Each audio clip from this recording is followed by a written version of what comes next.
T-minus 30 seconds.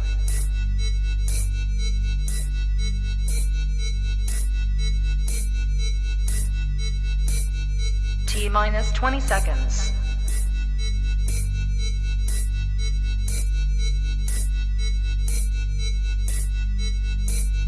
10, 9, 8, 7, 6, 5, 4, 3, 2, 1, 0.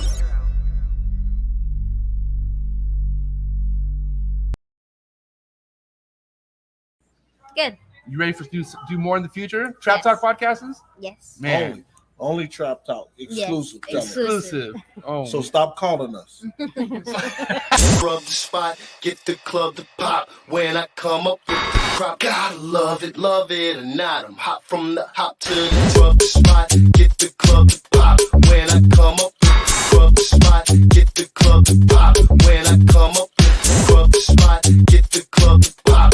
When I come up with the rub the spot, get the club to pop. When I come up with everybody, we do it. Everybody, we do it.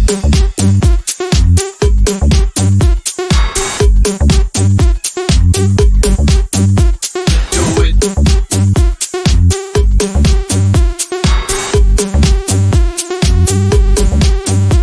Do it.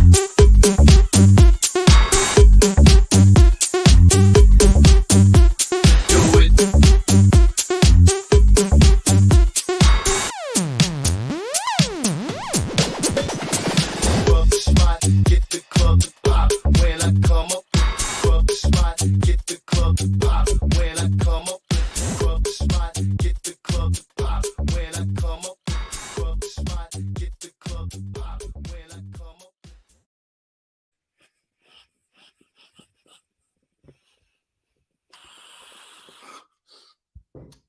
Whew. You are now tapped into the coolest reptile podcast in the world. I'm your boy, MJ. What is good? Happy Thursday. If this is your first time tapping in, do your boy a favor. Hit that subscribe button. Hit that notification bell. That way you're on top of every single podcast I drop here on the Trap Talk with MJ podcast YouTube channel. But what is good, everybody? See people in the early bird comments. Appreciate everybody being here. But, you know, wow. That really got me.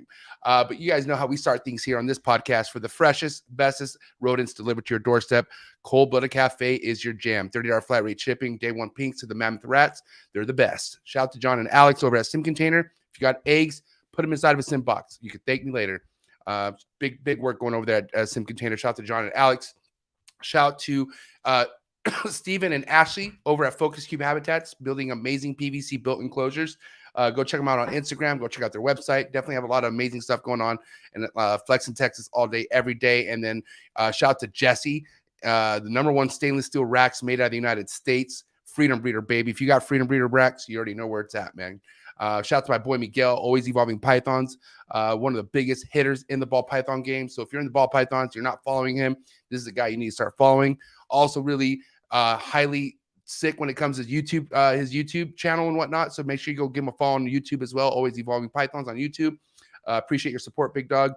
And shout out to my boy Alan at Amazing Basins, one of the niche views right here, working with the basins and breeding them and whatnot, and very passionate about the project. So go follow my boy Alan at Amazing Basins on Instagram, also working with some amazing ball pythons. And yeah, it's my boy, man. Appreciate your support. Shout out to my boy Blake Stewart over at Stewart Design. If you're looking to elevate and, you know, get your damn marketing up, I'm telling you, this is the way to go. Invest in yourself. Go to Stewart Design. And I want to give a quick shout out to one of my new sponsors. Very happy to pronounce Mark Bailey Reptiles as one of my new sponsors. And I appreciate the support, Mark. If you guys don't know who Mark Bailey is, he is a legendary ball python breeder, rodent breeder, somebody who's been around for many years. And had the pleasure of finally meeting him at TINLEY. We had a long talk, and he wants to support the channel, man. So I appreciate you, Mark. Thank you so much for being a part of the family. Really means a lot, especially from a legend like you. I want to say, if you ever have any ambitions to want to grow in this hobby, best way to do that is to get your hiney over to a Reptile Super Show. Go meet the people who are just as passionate as the next person. And telling you, Reptile Shows is where it's at. So shout out to Rami. I appreciate everything that you do. Reptile Super Shows is the way to go if you're on the West Coast. And then other than that, NARBC, shout out to Brian Potter and Bob Ashley. Those two guys are just amazing at what they do. And have been doing it for a long time. So a lot of my inspirations all started by going to these shows. I'm telling you right now. When's the next NARBC? I think Schaumburg, I believe, is the next NARBC. So anyways, I'm looking forward to seeing you guys at either show. But I'm telling you right now, if you guys can get your ass to a show, it's well worth it. And then I got to say shout out to Phil Goss at US Arc. Please, guys, do your best to support US Arc. Talk about US Arc. Let the next person know about US Arc. If you have no clue what US Arc is and you're watching this podcast, do me a favor, go down to the link below and read up on US Arc and see what they're all about. At the end of the day, Phil Goss is I don't want to say he's a one-man team, but he's definitely one person going to these courts and battling these legislations that are basically full of shit. So thank you to anyone who supports US Arc. Shout out to Phil Goss. And US Arc auction. I cannot wait for the next one. It's going to go down. If you guys ever want to reach out to me or see what I got going on other than podcast stuff, best way to do that is to hit me up on Instagram or just go follow me on Instagram, mjexoticscartal with an A, not an E. I'm very active on there. And you can also follow the podcast's Instagram page as well, Trap Talk with MJ Podcast. Shout out to my Twitch viewers. Twitch viewers going up. If you out there would like to support this channel, more than a subscription, more than a comment, if you just want to support me, in any other way, then best way you could do that is, drop a super chat. If you have a question for my man Bill tonight and you want to ask him a question, we'll drop a super chat because that super chat gets sent over to US Arc. And then any donations you'd like to send me, go ahead and send them to my PayPal at exoticscartal with an A, not an E. Much love all day, every day. And then I got to say one love, heavy love to my Patreon members. You guys are my heart. Patreon family is growing by the day. I got to say, appreciate all my Patreon members. If you out there want to be a part of a sick-ass growth, something that's amazing, once you join this Patreon family, you get tapped into a Discord page. You get invited to special events. It's just amazing. It's a lot deeper than what you could imagine.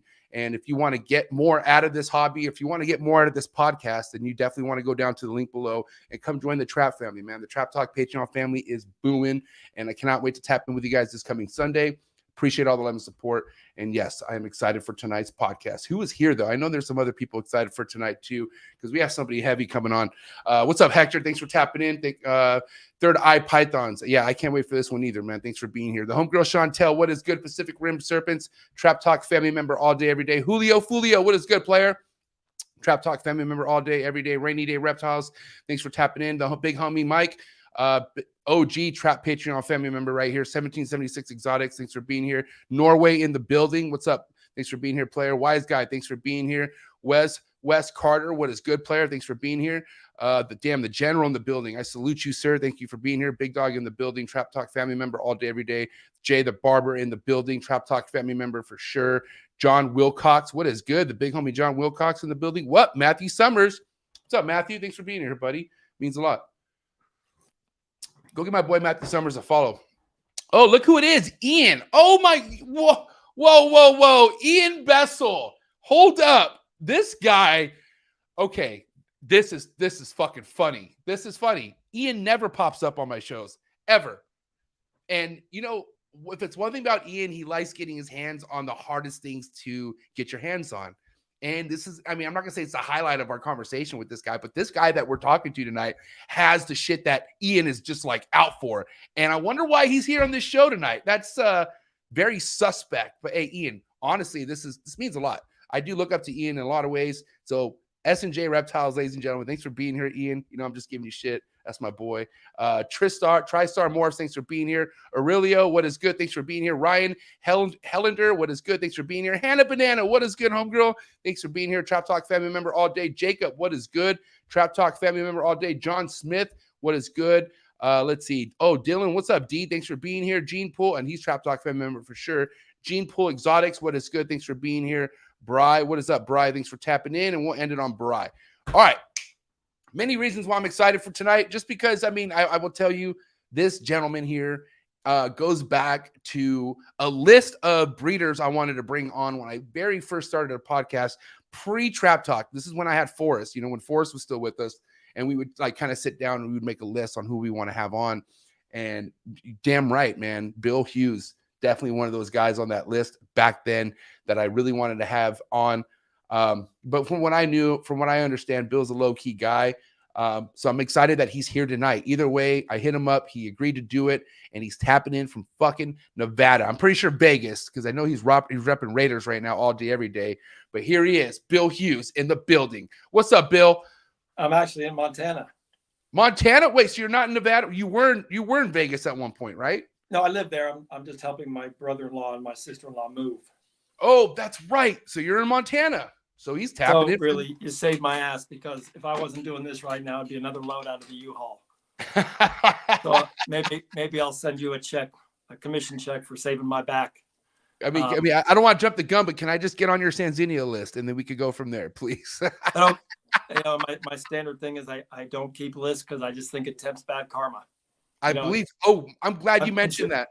Yeah, I mean, it's you're shooting yourself in the foot, I feel like. Well, I'm as superstitious as a baseball player, right? It's all ritual. Me too.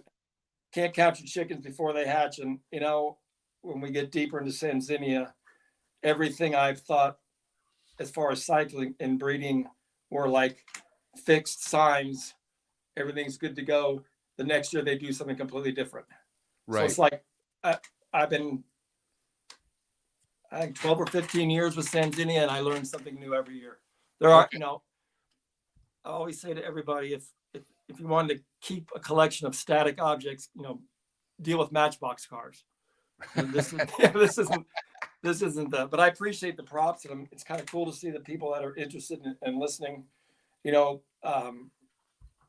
There's not a whole lot of people. Well, there's probably more people that I'm aware of that have Sanzinia, that are devoted to Sanzinia.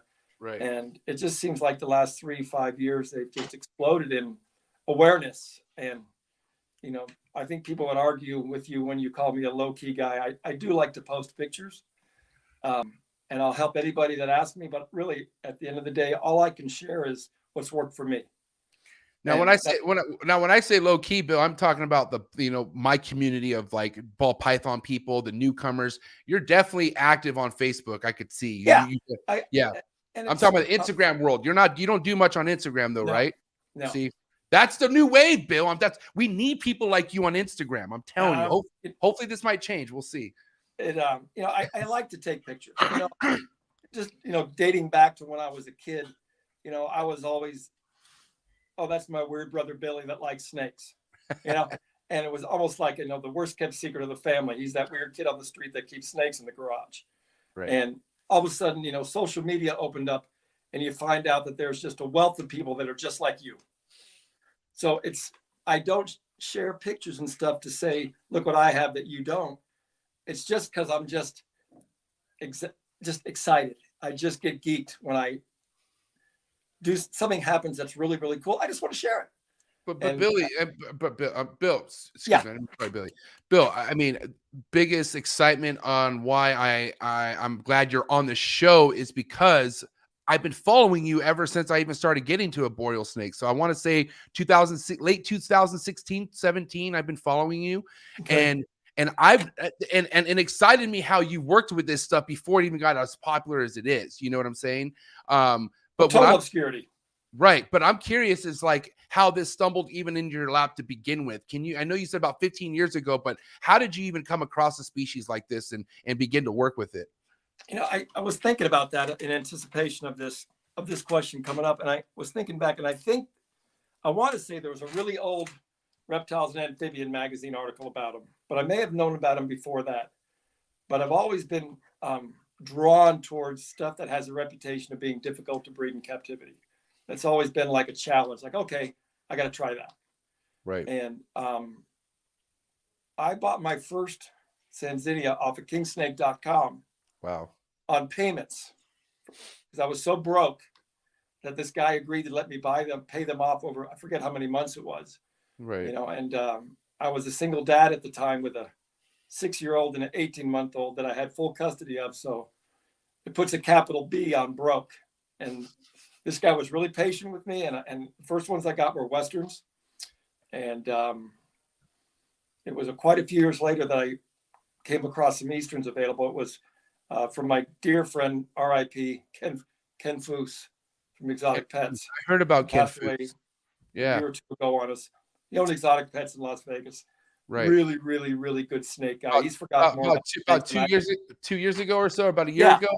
Yeah, and he's forgotten more about snakes than I'll ever learn. One of those kind of guys.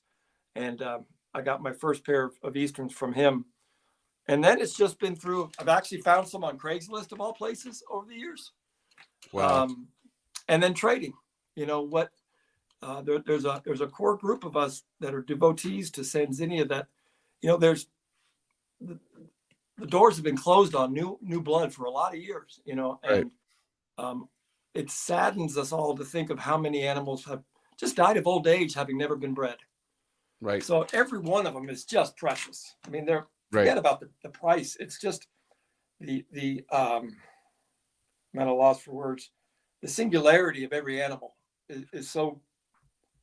Speaking of price, Bill, what did you pay for that first Western that you bought back then? Oh, they were $500 a piece. Wow. Hey, that was. Oh, big. wow. That was more money than I had to spend. I'll put it to you that way. Right. And I was just barely making ends meet in those days. And but what pushed you to like go to King Snake to look for a Western Sanzinia? Like what was the main purpose behind picking that snake? I think I was aware of the protecticides status of them. Okay. And the fact that there were no more coming in. Right. So I kind of knew ahead of time that, you know, these things are special because it's not like you can just, and I'm not demeaning or anything, but it's not like a snake where if it rolls on you, well, I can just go get another one. No. I mean, every animal should be precious, whether it's a gopher snake or a Sanzinia. No, I agree. I want to be careful what I say, not to inadvertently demean anybody else. Because, you know, to me, what's a Sanzinia? Someone else could be a Baja gopher snake. They love them with the same degree of passion. But it was just a matter of, I identified how specific, how singular they are as far as you just can't get more. And that every one of them genetically is just so valuable for all of us that work with them. And it was kind of nice for a long time just to work in obscurity, so to speak. Right. You know, the popularity of them has just exploded the last 3 to 5 years. Yeah, social media. I mean, it's you know, I'm probably the worst offender then because I'm the one that's always putting up pictures of them. You know, right. But, and like you know, I said, you there's not many. I always have my phone with me, and if I see a cool shot, I take it. You know, and but it's just when you work with them, the only thing that's really difficult about them, they're about the easiest snake on the planet to keep. They're the most forgiving species to keep, as far as boas go. Right. As far as keeper mistakes, they're very tolerant of making mistakes. They can, you know, if you get them too hot for a little bit, you get them too cold for a little bit, they're okay. Right. The babies are really easy to start, which is a plus for me. Right. I'm glad to see Ian was in because I want to give him a shout out. That guy is the absolute witch when it comes to getting baby boas to start feeding. He helped me out enormously with 2 litters of emeralds back in the day. And Awesome. I just don't have the patience for that. And he's got patience for days. God bless him. He schooled me on how to feed neonates. He really did. And, but back to this, yeah. I know I get going too fast. No, you're good. You'll have to probably reel me back in. But, you know, Sanzinia are just iconic. That's the word I'm looking for. Every one of them is special. Genetic diversity is really key. And there's a small group of us that are my dear friends, as well as devotees of Sanzinia that, you know, we're friends on a bigger, broader level. And, you know, we've done some trading and we've worked with each other, loaning out males, trying to work on different, even, I hate to use the word, but, you know, morphs, not so much morphs, but trying to identify certain color patterns that we'd like to try to accentuate or like high yellow or, you know, Paul Mitzelfeld has some pewter silver Westerns that are just spectacular. I mean, if you don't mind, Bill, since you started with Westerns, why don't we just kind of tap into the Westerns first and talk about that? You know, because based off what you said with morphs, when I've done some investigating on your page a while back, I noticed that these oranges came in different type of like styles and whatnot, right? Like this one just seems like a lot lighter. Yeah, but that's an Eastern. Oh, this is an Eastern. Oh, so Easterns are orange too when they're babies? I'm confused. This throws me off. Wow. I had some that were born that were pretty much almost black with very little color. And then Holy the one shit. that I sent you the picture of, I think it's in my hand, was born green. That's the same snake as in the other picture. Jesus. Oh my God. So I don't have any pictures of Westerns on. Oh, I do actually. Hold on. I do have a big picture, I think. Yeah, actually, most of the time, baby Westerns are prettier than baby Easterns. Wow. Most baby Westerns are spectacular. And the key is that's what we're trying to work on, is to try to get adults that hold some of that juvenile pattern. Okay. Most of them end up being kind of washed out brown. And I think all of them are gorgeous, just to what degree, but we have, Glenn Brooks got a pair from me that were really, really nice. And he's been able to produce some really, really nice high yellow babies from them. And I think he might be on the 3rd generation. I'm not sure.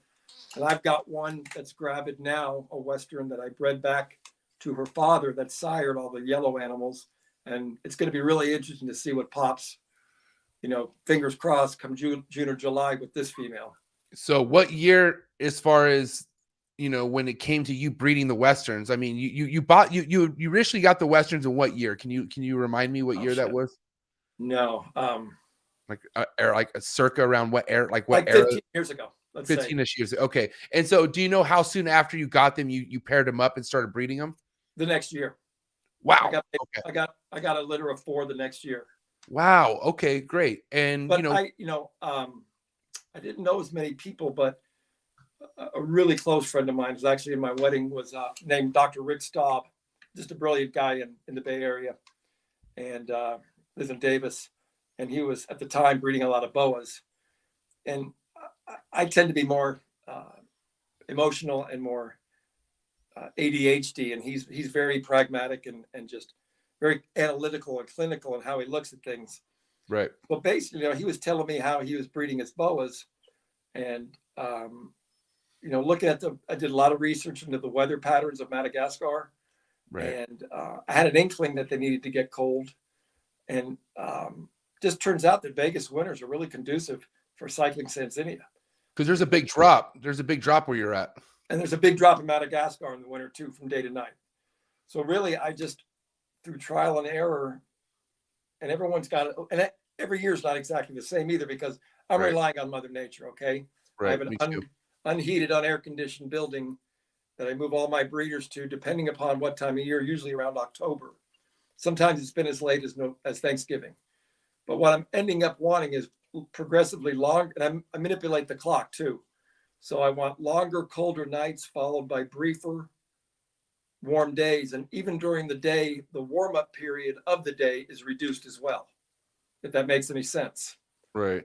So, and the other thing is setting them up right where they have choices.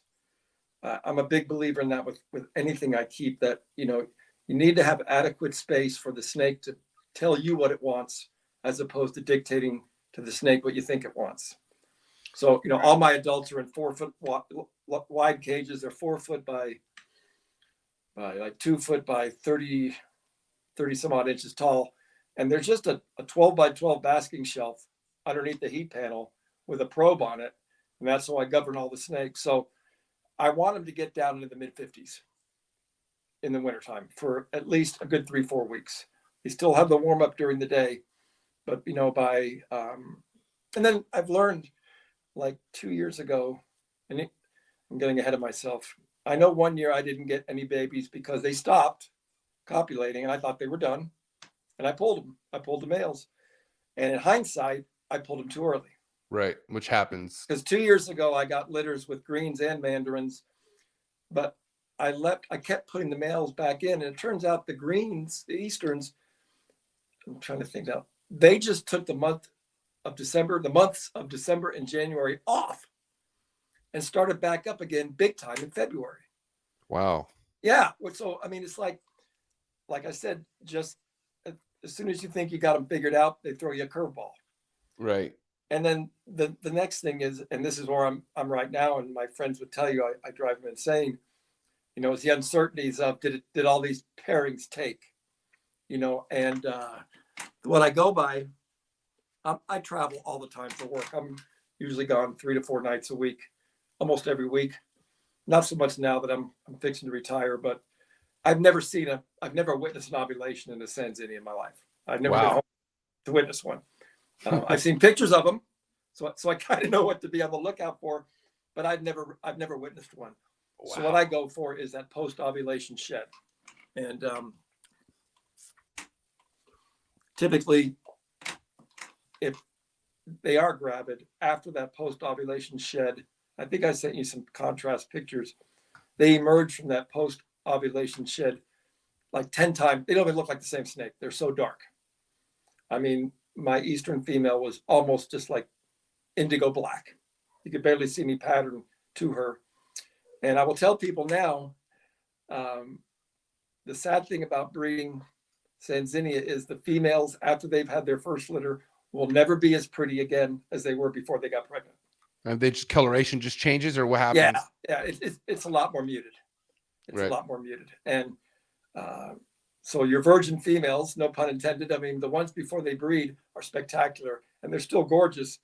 But if you look at pictures from before you bred them and after, they're never quite as awesome as they were before you bred them. Now, that could possibly change too as you guys keep breeding. I mean, maybe. Right? You never know, right? Because that's the thing with ball pythons, right? So, quote unquote, ball pythons were like the thing where, you know, they're only as good as when they come out of the egg, and then after a while, they like all that basically washes away. But now these high end stuff only seem to be getting better with age, you know, and that never used to be the case with ball pythons. So maybe I thought that still was. I just learned. I didn't know. I went to TINLEY a couple of years ago, and someone said, "Yeah, it's too bad they never looked like this when they're adults." You know, it's different nowadays. They can't say that nowadays. I didn't even know that. Yeah, man. I'm, you know, there's just people out there revolutionary, like just coming out with these new morphs that literally have quality that carries throughout their whole life, if not gets better. And I even have some. I have a couple of productions I made myself that I'm just seeing that isn't, you know, as I was worried with certain morphs making this, you know, morph not look as good as it gets older. It's not the case with some of them, you know, but you know, it's just either way, like you said, there's not enough that's just been bred back into each other. So, I mean, to kind of go back to that, you know, your first year when you bred them, how many females did you pair up? I had just had one. Just one. Okay. So you had the initial pair, right? Yep. And then you got how many in that litter? 5. Okay. And then I give them the next year off always. So the whole next year they didn't do nothing. They chilled, right? Yeah, I don't pair them. And then the next year they doubled. She doubled. Okay. Doubled. What do you mean by doubled? Like I think I had 11. Doubled the amount. Oh, yeah. Wow. Yeah. Okay. So like 2 years ago, I bred the Eastern, and she gave me 5. And then one rolled the next day, which was brutal because it was like the biggest, you know, baby in the litter, but just didn't make it for whatever reason. I didn't even get a chance to mess it up. It just rolled. And the Western was her first time, and I think she gave me like 4 or 5. So I expect double that this year because they had, both of them had last year off. So, and the other thing is, I was telling you back to the signs that I use for being gravid was initially I was operating under the assumption that all female Sanzinia fast while they're gravid, because mine did, my first one. And she only started eating about 2 weeks before she gave birth. And going back to Rick Staub, he said, well, that makes sense because once the babies move off the digestive tract down towards the cloaca, it relieves pressure on their abdomen, and they're like, holy shit, I'm hungry. So they're ready to eat. But then 2 years ago, both the Western and the Eastern ate the whole way through gestation.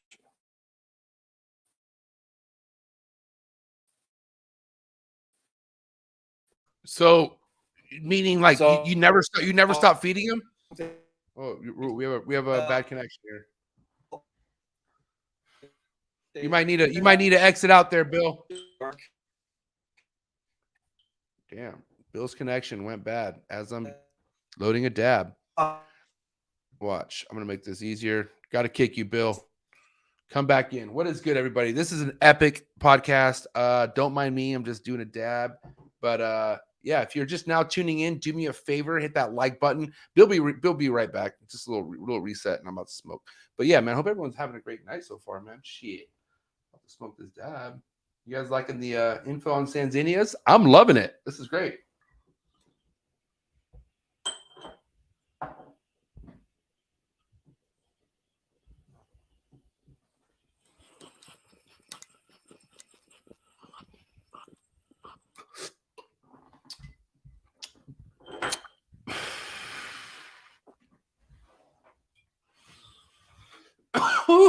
Yeah, dab if you got them. Shit. Hope everyone's having a great night. I'm really tripping out. I thought these were like the mandarins, but it's crazy that these are greens too. What a trip. What a trip. Some other fire greens that Bill, I don't know which one this is in particular. I'll ask him when he comes back, whenever he decides to do that. But yeah, man, I'm excited. We're just now tapping in on this. So if you're joining us, welcome. Hit that like button for my man, Bill Hughes, Sanzinia breeder. Here he is. He's back. Let's see. Oh, wow. That was a big hit. I don't know, Bill. Your connection might be bad, my man. We'll see. All right, guys. We might be going through a little technical difficulty here. Get off your Wi-Fi.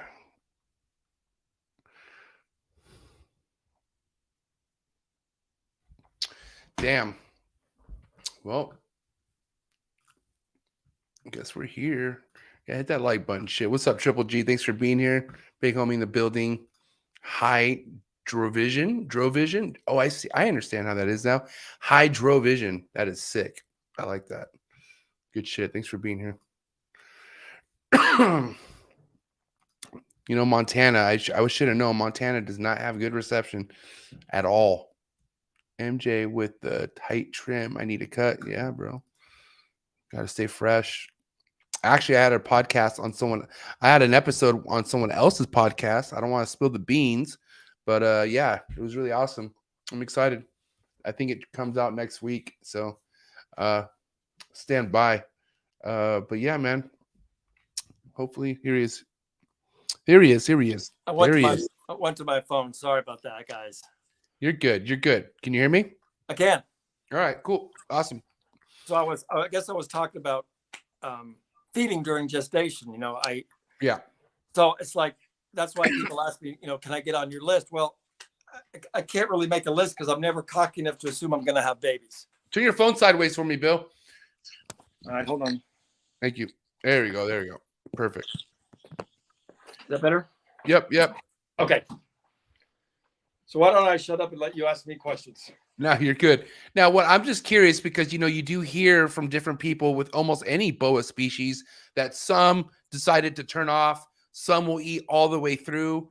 And I was just curious if you actually, did your boa literally ate to the day where she dropped the litter? Meaning did she eat that much, Well, the first one didn't eat at all until 2 weeks before she gave birth.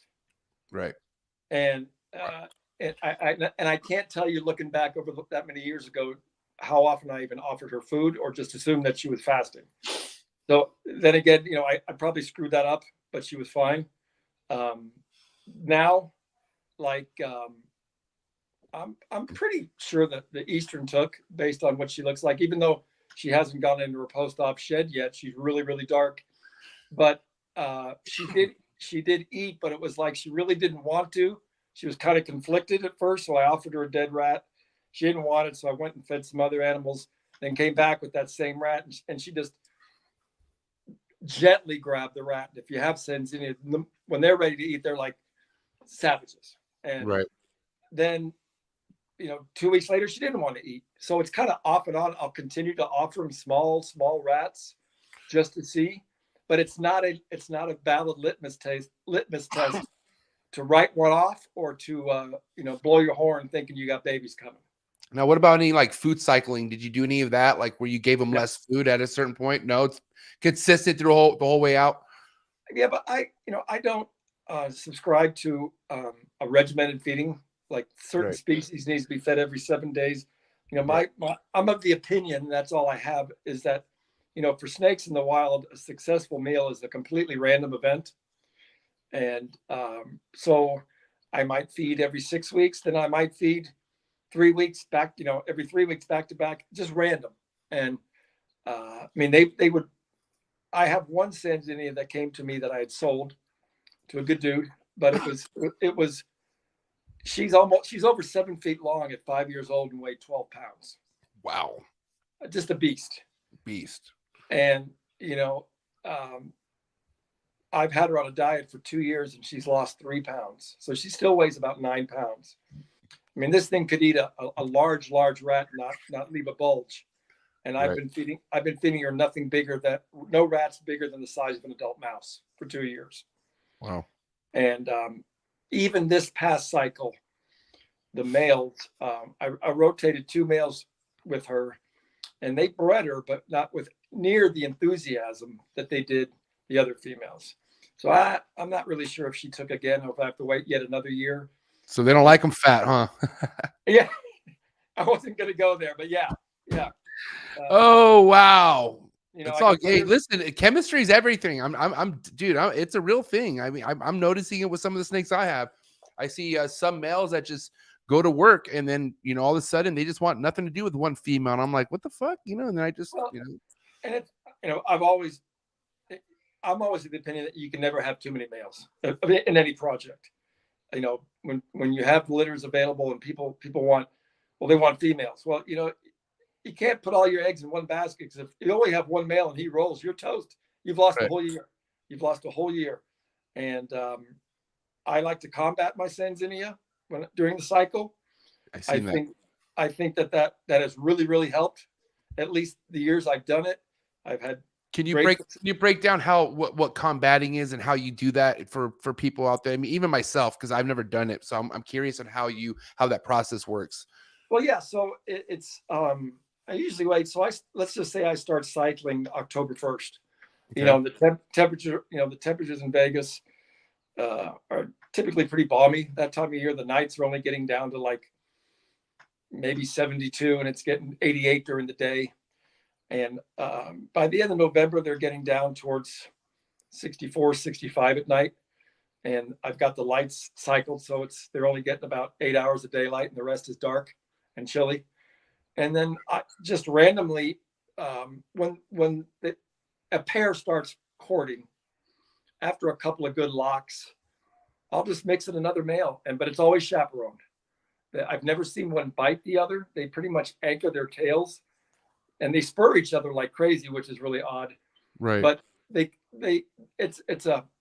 you see crotalus in the wild, you see those great videos of diamondback rattlesnakes wrestling for dominance. It's the same principle, actually. One is just trying to push the other one down, but you got to chaperone it, because I think they could probably break another snake's ribs as hard as they wrap. Right. So I know, but I know that the pheromones must be going nuts, because the female's in the cage with them, and she's agitated. The males are agitated. They've rolled out onto the floor. It's only 6 inches off the ground, and they continue to wrestle, and they ignore me. They're oblivious to anything else going on around them. Right. You know, and this is kind of a side note. I have a male that has no tongue, a male Eastern Sanzinia that has no tongue, and he's spectacular. Got him in on a trade, and it was kind of interesting because I pulled the snake out of the bag, and it took me like all of 3 minutes to realize, wait a minute, you know, this snake has no tongue coming out of its mouth. So I reached out to the guy I did the trade with, and, you know, make a long story short, I was like, dude, don't tell me you didn't notice this before you sent this animal to me. There's no way. Hey, Bill, do me a big favor. Exit out and come back in. You have a really bad, like, kind of pop when you talk, and it's something. Okay. Just exit out and come back in. I think it would fix it. All right. No worries. Sorry about that. I was like, wait a minute. Are they hearing that? Pretty sure they're hearing that. And I'm gonna figure we just adjust that real quick. I appreciate everyone hanging out. Yeah, I'm just putting up with little technical difficulties. What are you gonna do? You know? Hey, my first time. We're gonna be all right. Appreciate all the love in the comments. Pops in the comments. What's good, Pops? Thanks for being here. And yeah, man. We'll be right back. We'll be let's see, just a little quick reset. Oh, there he is. Yeah. All right. What's up, Bill? Can you hear me? Yep. Perfect. All right. Continue. So I was talking about this snake that doesn't have a tongue. And right. So we worked it out. I ended up keeping the snake, and I couldn't get him to eat for shit. I mean, he's an adult male. He's maybe 5 feet long. I think in 8 months, I was able to assist feed him one hopper mouse. was all I could get down him. And he really didn't lose any body weight. So I keep a little colony of African soft-furred rats on hand just for finicky snakes because they're like candy to a lot of snakes. And I threw a live retired breeder in the cage with him, and he hammered it. Wow. And you'd have thought I'd hit a pot. I was so excited. You thought I hit a pot of gold. All right, so but he only eats live. I've got him to eat frozen thawed only after like 4 weeks of not being fed, and I superheat it and reach in there real quick. He'll hit it without thinking. But most of the time, it's just easier. I give him live. But I wasn't sure if he would breed or even react in a breeding scenario. So I actually used him as my sumo partner, wrestling buddy for the combat sessions. And he went right after it. He went right after him. He went right after her. Wow. So, I guess the takeaway from that is they don't need their tongue to eat, and they don't need their tongue to find the ladies either. So, Somehow some make it work without it. Shit. Yeah. So that was kind of eliminating for me. That's crazy. He's a spectacular, and he's also, going back to people that don't know a whole lot about Sanzinia, by and large, they're one of the most docile bowids, especially arboreal bowids you can work with. They're really nippy, defensive as babies, but after 6-8 months, once they lose that fear of everything around them being a predator, they're really, really mellow snakes. Right. Except for this guy. He's a prick. And he's a prick. Oh, he is. But he has a reason to be. I don't have the luxury of having enough animals to pair him solo. I don't know what the cause of him not having a tongue is. Is it genetic? I know way back in the day there were some I don't know if it was actually written, but in my head I have this anecdotal information that back in the day when people used to use no pest strips for mites, that it can cause that the I don't know what the pesticide that they used to use to embed in the no pest strips, that it could cause neurological damage. Right. But I do know that I used to breed the Goniosoma, the red-tailed green rat snakes from Indonesia, and I had no pest strip in a tub with orchid bark, just a 1x1 piece in a shoebox, and I had taken out the no pest strip 6 months before I put anything in it, and I put a hatchling Goniosoma in there, and it went neuro in about 30 minutes. Wow. How long ago was this? Oh, this was 8 or 9 years ago. Huh. But I never forgot that. Hold on, my son is messaging me. Okay. So I don't know if this snake if it's genetic, if he got injured, and I don't have the luxury of enough females just to throw him in to see what happens. Right. So right now he's just like a fluffer. He's the fluffer for the male I want to use to breed. Hey man, whatever gets the job done, Yeah. And so like I said, I get running in a direction. You got to pull me back in and keep no, you're good. No. So basically what I want to know, what I'm curious at this point is once you got into the rhythm of you getting these to produce, what was your holdback game like versus you selling things like, and let's lead this into like how many of these you have now to this point. Okay. So let's start. So as far as Easterns right now, I only have one adult pair of breeders. I have the male we just spoke about that is an adult. Right. I have a female that did not go this year, and she was on the edge, age-wise and size-wise. I went ahead and cycled her anyhow just to get her used to the whole cycling process, but I didn't expect anything, nor did I get any results. So that's kind of good and bad, because if the female I have now is gravid, the one that was too young this year will be ready to go next year. And that's what I want to end up. I want to end up with a group big enough that I have the same number resting for the year as the same number that are going into cycling. Right. But so I have the 3 adults, the one that's pretty much an adult, and then I have some babies I held back, and then I got another pair of babies this 2022 babies, a pair.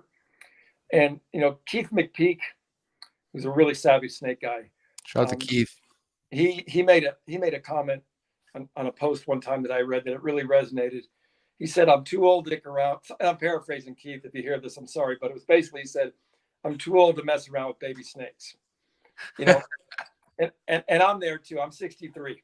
So, you know, so if I got to wait 5 years for anything I produced to be of age, that puts me at 68, and you can do the math, right? At some point, I'm gonna, quick. I'm gonna age out of this shit, you know, and so I got to be realistic about that. Right. And I've sold probably 45 Westerns to date. I want to say about 45, and shout out to people that have them. It'd be nice to get some pictures back to see how they are. Glenn Brooks has posted some good pictures. He had that, like I mentioned earlier. He's done real well with the pair he got for me. Ian has a pair for me, and I think I have my fingers crossed that his produced for him this year. So let's talk about if somebody who never kept Western or Eastern Sanzinia were to buy one from you. What's the recommendation you like? How do you break down how to keep a Sanzinia to somebody? When they're babies. Yeah, let's talk about when they're babies, all, right, so, all the way to their adulthoods. You know, Sanzinia babies shed within 30 minutes of being born, which is really amazing. Wow, that's crazy. And I want to say, I think I've produced right at 50 Westerns, and probably 48 out of those 50 took a live hopper mouse, not a pinky, not a fuzzy. They don't have enough surface temperature, but a live hopper mouse by day 5. So they are really generically or generally speaking, super easy to start. Right. If you buy a baby Sanzinia and it's striking, they don't strike and grab on incidentally like a chondro or a emerald will.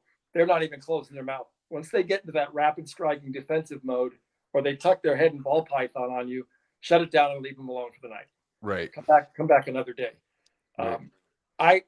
I know other guys have had really good success with leaving, you know, thawed animals out in front of their. I would set them up with a hide, a little water bowl, whether you use the cool digital printed perch stands that they make now, you know, that are so awesome for arboreals. Pretty Spartan setup, really. They don't need much. As far as heat, you know, if you raise them up in a shoebox with a little hide where the backside's on heat tape at like 83, 84, but allow them. I always put a hide, the exact same hide on the cool side, which is like 79, 80. And again, let them choose what they prefer, and they'll let you know. You have purchase for them too, right? Or ledges or something where they can elevate. Yeah. You know, I always use cholla wood. I in my travels, I bring home a lot of cholla wood. The inside skeleton, it's honeycombed. You can cut it into sections. And what's nice I like about it is you can lift up the section of honeycomb and look at the animal without really disturbing it a whole lot. Right. You know, but they take bigger prey than most people would think about feeding a baby snake. No problem, because they have big heads. Right. And fuzzies and pinkies just don't seem to have the enough surface mass when they're hot to really elicit a good feeding response. So I just try to anticipate ahead of time. You know, I figure late July, early August is when they're going to drop, that I have a source for live hoppers. And then, you know, have you had any hatchlings, or not hatchlings, but have you had any like productions not make it on you at all? Like any of them that you could think of that didn't make it? Well, yeah, I actually have a female that came into me on a breeding loan from a guy in Florida, Tad, and everything went perfect. I mean, I palpated follicles early on. They went from like pea size to almost the size of small marbles, or even ping pong ball size. You could almost count. You could almost 8 or 9 follicles rolling over my fingers. And I guess she just reabsorbed because nothing happened. She never quit eating. She got kind of dark after her post-ovulation shed, but not the really, really dark. But I kept thinking, well, either she's going to drop slugs or something, but she never has done anything. So she's still with me. I didn't cycle her this year. I'll cycle her next year, but I have no answers. I have no idea what. I guess she reabsorbed, you know. Right. And that's, you know, I've never had any stillbirths or slugs. I've just had, you know, viable litters. And then normally the first litter is 5 or less, and then the second litter is double that and up. I've heard of some 20 something size litters. I haven't had that luxury yet. Right. But back to selling and things like that, we joke around about hoarding, and it's not. It is hoarding to some degree, but it's not for monetary gain.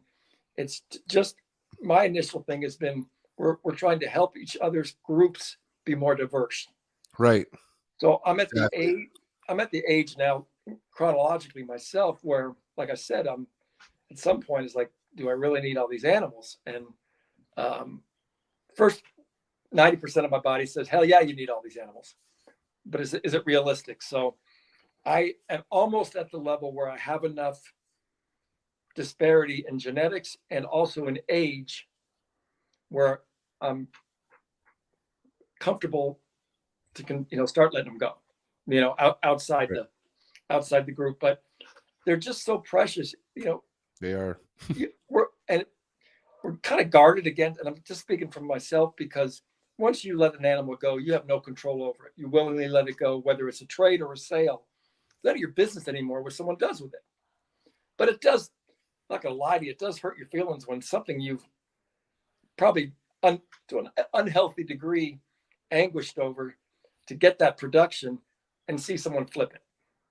Well, I was going to ask you this. What does it do to you, Bill, if, I don't know if obviously this hasn't happened yet, but I know from experience from someone else of this happening, but someone who's very passionate about a project or working towards a project, and then somebody who gets lucky with the same project and happens to get babies, right? Sure. And it just prices them through the fucking roof. It makes no sense why you're pricing like this, but just basically butchers the price on what it could what basically gives any other buddy any hope of getting a chance of getting it. But what does that do to, how do you look at something like that in your opinion? Well, first off, my philosophy is anything on this planet is only worth what someone else is willing to pay you for it. Right? You may say, I want $5,000 for this animal, and no one's going to give you $5,000. It may be worth that to you, but if it's not worth that $5,000 to someone else, you're not going to get it. So, it's hard to put a value on emotions. It's hard to put a value on your sweat equity that you have in a project. You have to be realistic. But I don't think it's unreasonable to wish that the people you're moving out your pride and joy to value them to the same level that you do. And that's hard to quantify. I mean, I get it. It really is hard to quantify. And you want to make everybody happy, but we just don't have the luxury of numbers to do that. I mean, Right. It is what it is. They're just not, I mean, Jeff Murray's a guy who's been, he's really low key. He was someone that was into these way before me. And I'm sure there's a lot of other guys. There's some guys I know, David Muth in California. There's guys that are just not out there, if you will. There's probably a whole lot more Sanzinia in the population than we're aware of. Right. You always hear about the guy who, I didn't do shit. I just went out there and there was a pile of babies sitting there. That's never happened to me. I've never been that lucky or that fortunate. I try to practice what I call benign neglect. My friends will tell you that I'm a freaking liar because I agonize over everything. But it's kind of like situational anxiety. When I'm home, this is the time of year that's important. The rest of the year is just maintenance. I have from October to March to get it right with these things, or you flame and you wait to the next year and hope, you do your tweaking, you second guess yourself. I take notes. A lot of times I take pictures of copulations because it timestamps it for me. And it's quicker just to take a picture and I can go back later. And I try to keep notes if I can and replicate what I've done in the past, but I'm always tweaking. I'm always picking the brains of other guys. Doug Taylor, Paul Mitzelfelt, and Ron Smith, they're really good friends on a much deeper level than just snakes, but they're great snake people. And they look at things differently than I do. And I can learn from them. No matter what I think I know, I'm never ashamed or afraid to glean, Heather and Kerry McCallum in Scotland, Luigi Picconi in Italy, guys that I've helped or they've helped me, whether they know it or not, or directly. We're always, it's a nice community of people that are, all we want to do is see more of them. Right. And I know a lot of people are probably frustrated that they can't get their hands on them. but it's not like we're breeding garter snakes where they're dropping 40 babies every year. I mean, it's unfortunate, but that's the way Mother Nature engineered these things. And as more are out there, and guys like Ian have them, and he's on the cusp of producing litters, it'll just geometrically numbers will increase. And one, like anything else, any commodity, right now demand far exceeds supply. I mean, if that's the case, Bill, I mean, are your prices going up each year? Or are they staying the same? Like, what's happening with the prices on these? I haven't really been engaged in the pricing because I haven't produced any for a couple of years, because last year was my off year. So I really don't know. I mean, I don't know. I know I think the last time I sold Westerns was like, I want to say like $1,650 a piece, something like that. And I know that they're priced higher than that now. Yeah, they are a lot higher. Oh my God. It's like the way I look at them is, and it's kind of like comparing apples to oranges, right? Right. The scarcity of the animals is, it's inarguable. You can't argue the fact that there's going to be another shipment coming in from Madagascar next week with a whole bunch of fresh caught imports. This is not going to happen, not legally anyhow. And you have to look at them as like not unicorns, but almost a reptilian equivalent, because you're just not, what's here is here, and that's it, And at some point, we're not at the point of being inbred or anything like that. I think there's enough diversity out there to keep everyone's line strong, but it's through trade so far that we've been able to augment each other's goals. And I can say for myself, my goal is not to keep everything I produce at all. I want people to have them, but like I said, once you get rid of an animal, you have no more control over that animal. You really don't. You make that choice, you got to live with it. You don't own it. Yeah, you don't own it. It is what it is. That's why, like, one thing in the ball python game that I noticed right off the bat is there'd be other people shaming someone else for pricing something like so cheap, either like so much less than what it be, or even the other way around. Like, you see people complaining about like, overpriced, but really in the ball python game, it's undercutting. It's like by like dropping a project and undercutting, and that really pisses people off. But at the end of the day, it's like what you say. It's only for it's whatever. It's only worth as much as somebody wants to pay for it. Right. And if somebody does not want to pay your price, then don't sell it. Keep it moving. That's it. And I guess the thing is also is if let's use me for an example. If I price babies, someone may snatch them right up. And some people may take offense at, this guy's ridiculous. Well, that's fine. Then just don't buy them. It won't break my heart to keep everything I have, because they're just that cool to me. They really are. I've been breeding snakes since like 1975. I'm really dating. Yeah, I'm really dating myself now. Dude.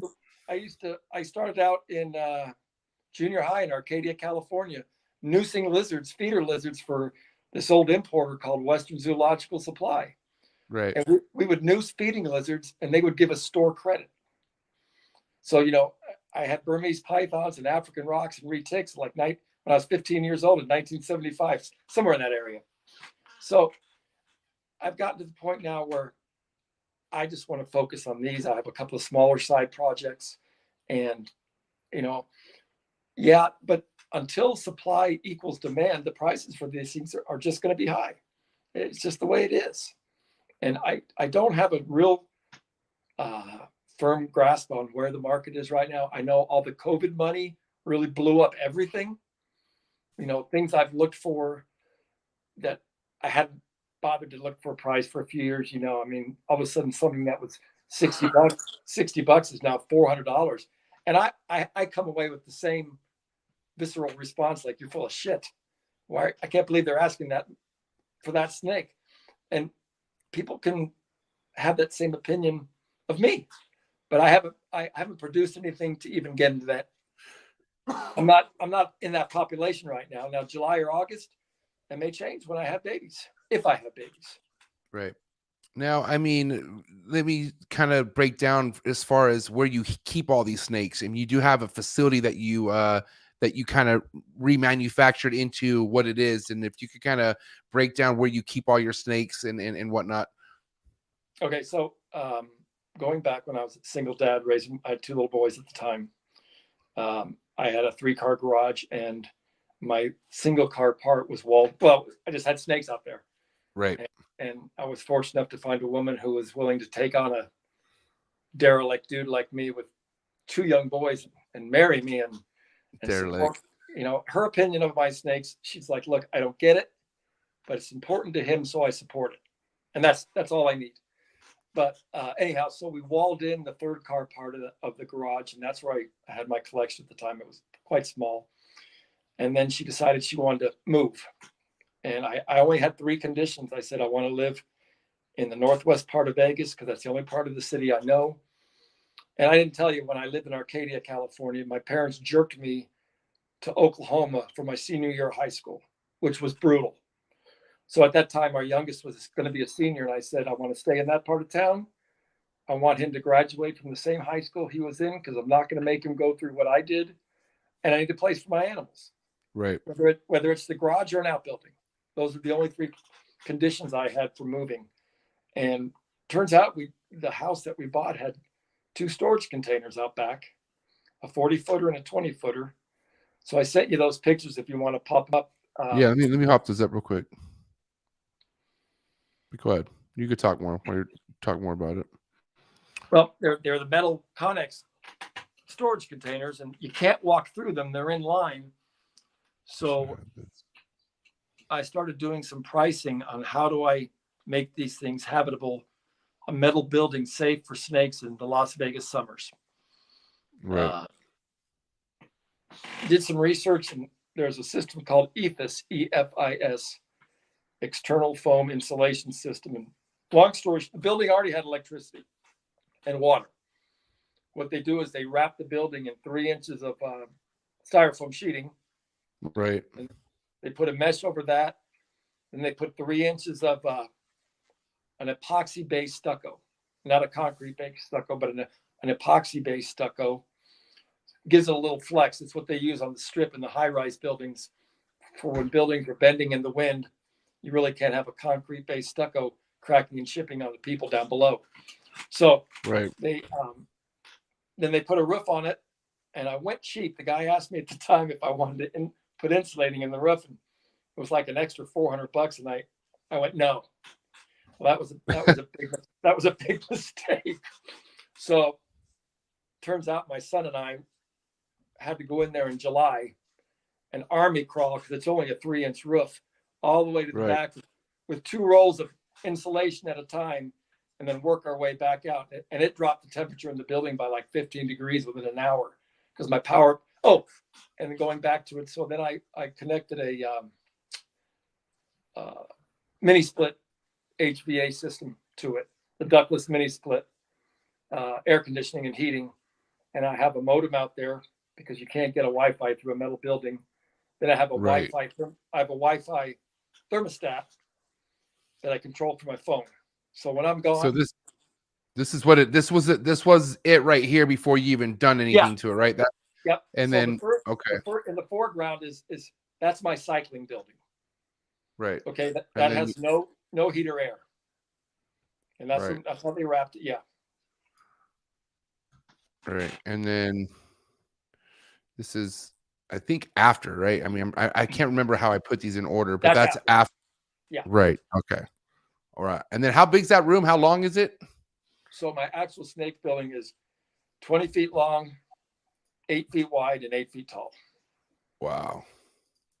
And this is around shipping containers. Just keep this in mind, right? Right. That is so neat. What a neat idea. So the first door is just the 20-foot building. So what I do in October is I wheel out all the cages into that building where I'm going to put the animals I'm going to cycle. Right. So that building can get cold. That's the inside of the 20-footer. And but in the other building is where I do all the cycling. This building, they're all on herb stats anyhow. So I pretty much just let the HVAC, the mini split, I try to keep the ambient in the room around 79. Okay. And then I can control the different, if I have different species that need a little bit warmer range, I control that with the herb stats. Okay. And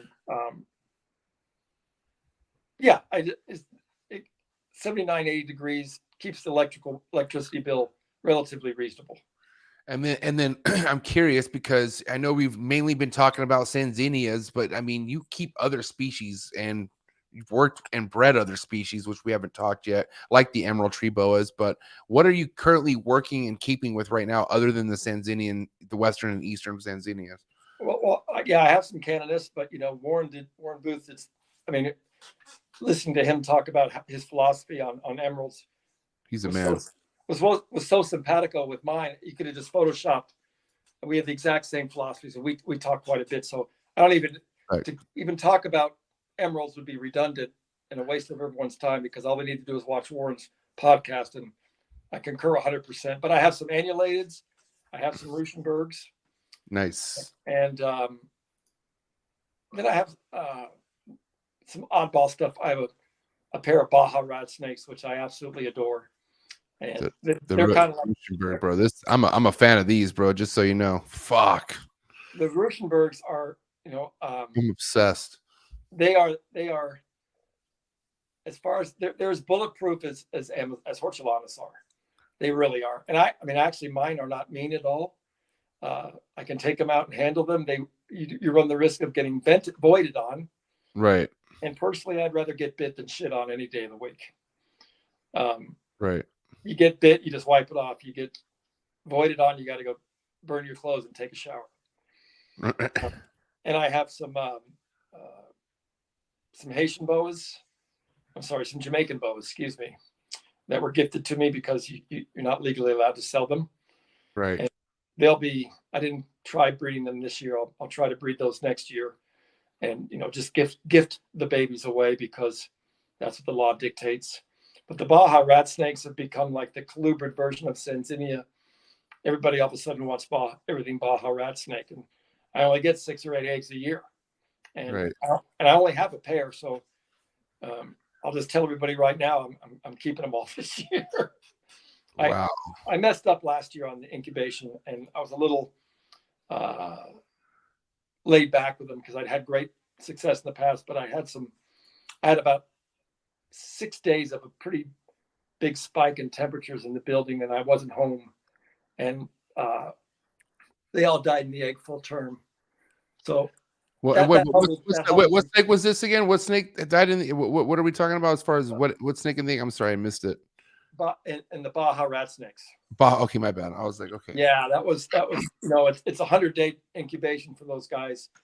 And really, in the prior years, I just put the eggs in a tub on the shelf and forgot about them, and they all hatched out 100%. So I'm going to be a little bit more precise, or a little bit more oversight this year, and actually build an incubator and bring the incubator in the main house, so I don't have to be worried about those spikes again, because they are really, really cool snakes. And I have Aloxycemus, a female. I want to get a male, because that's another snake that hasn't been bred too readily in captivity. I want to try to figure them out. I like, what really my Jones is, breeding snakes is all about triggers. Right. Triggering a male to start producing viable semen. What are the triggers involved in getting a female to ovulate and progress from ovulation? And every species has either really subtle triggers or really massive triggers, but that whole scientific thing about trying to figure out what those triggers are, whether it's manipulating heat, light, humidity, all those different things, that's the stuff that gets me excited. And right, when you get the culmination of your efforts result in a healthy, viable litter of those animals, it's the best feeling in the world. It means you're doing everything else right. Right. 100%. And Sanzinia wise, back to that. When I got into them, no one was working with them. I didn't know the guys like I do now that have them. I was just an island unto myself. Right. And it certainly wasn't for monetary gain. It was just because of the uniqueness of the species and how cool they are. And it turns out that, they're extremely hardy. Like I said at the onset of this podcast, that they don't require a whole lot of special care. They're very forgiving if you make mistakes.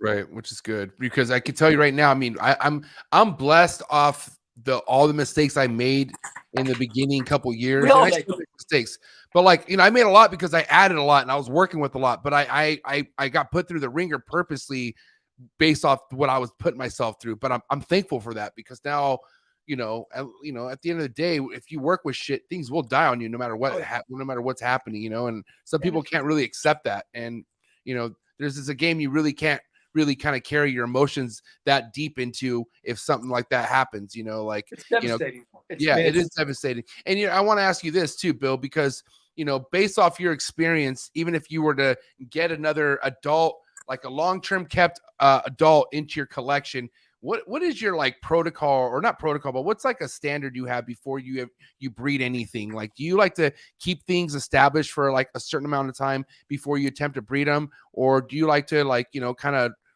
breed things right away if you can? What's like a game plan behind that? Well, I had one philosophy until I heard Warren's, and it's changed.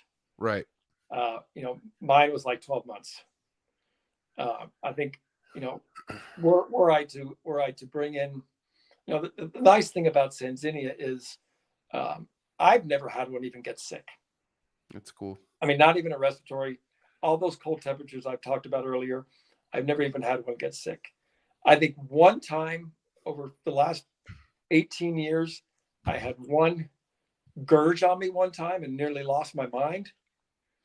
But, it was never, it was just too big of an item, too warm a temps. I just dropped the temps down a little bit, waited 3 or 4 weeks, put it back on an appropriately sized item. Never, as far as I'm aware, there's no regurg syndrome type things that afflict them. As I'm getting older, and right now I'm just working for Medicaid. Once I get my insurance, I'm out. Right. I've had the luxury of having my youngest son at home, and he's like an indentured servant while he's going to school. He watches my snakes for me. He watches our dogs while we're gone. We're going to have a big lifestyle adjustment once he graduates here this summer from UNLV. And I've been cautiously reducing what I'm working with. And I want to have it just down to maybe 3-4 groups, primarily Sanzinia, that don't require a lot of babysitting, and because we want to travel. We'd like to do different things. And I don't want that boat anchor of my collection interfering with other things we want to do. Anything that can live on a stick is low maintenance. What's that? Anything that can live on a stick is low maintenance. Yeah. But, going back to like setups and things, people ask me how arboreal are Sanzinia as adults. I don't think they're all that arboreal as adults. Of course, I've never been to Madagascar. I can just tell you from the size and the girth of the snakes and just the sheer mass of the adults that they're probably arboreal up to 6, 7, 8 feet off the ground, maybe. But I think they're probably more terrestrial than we know.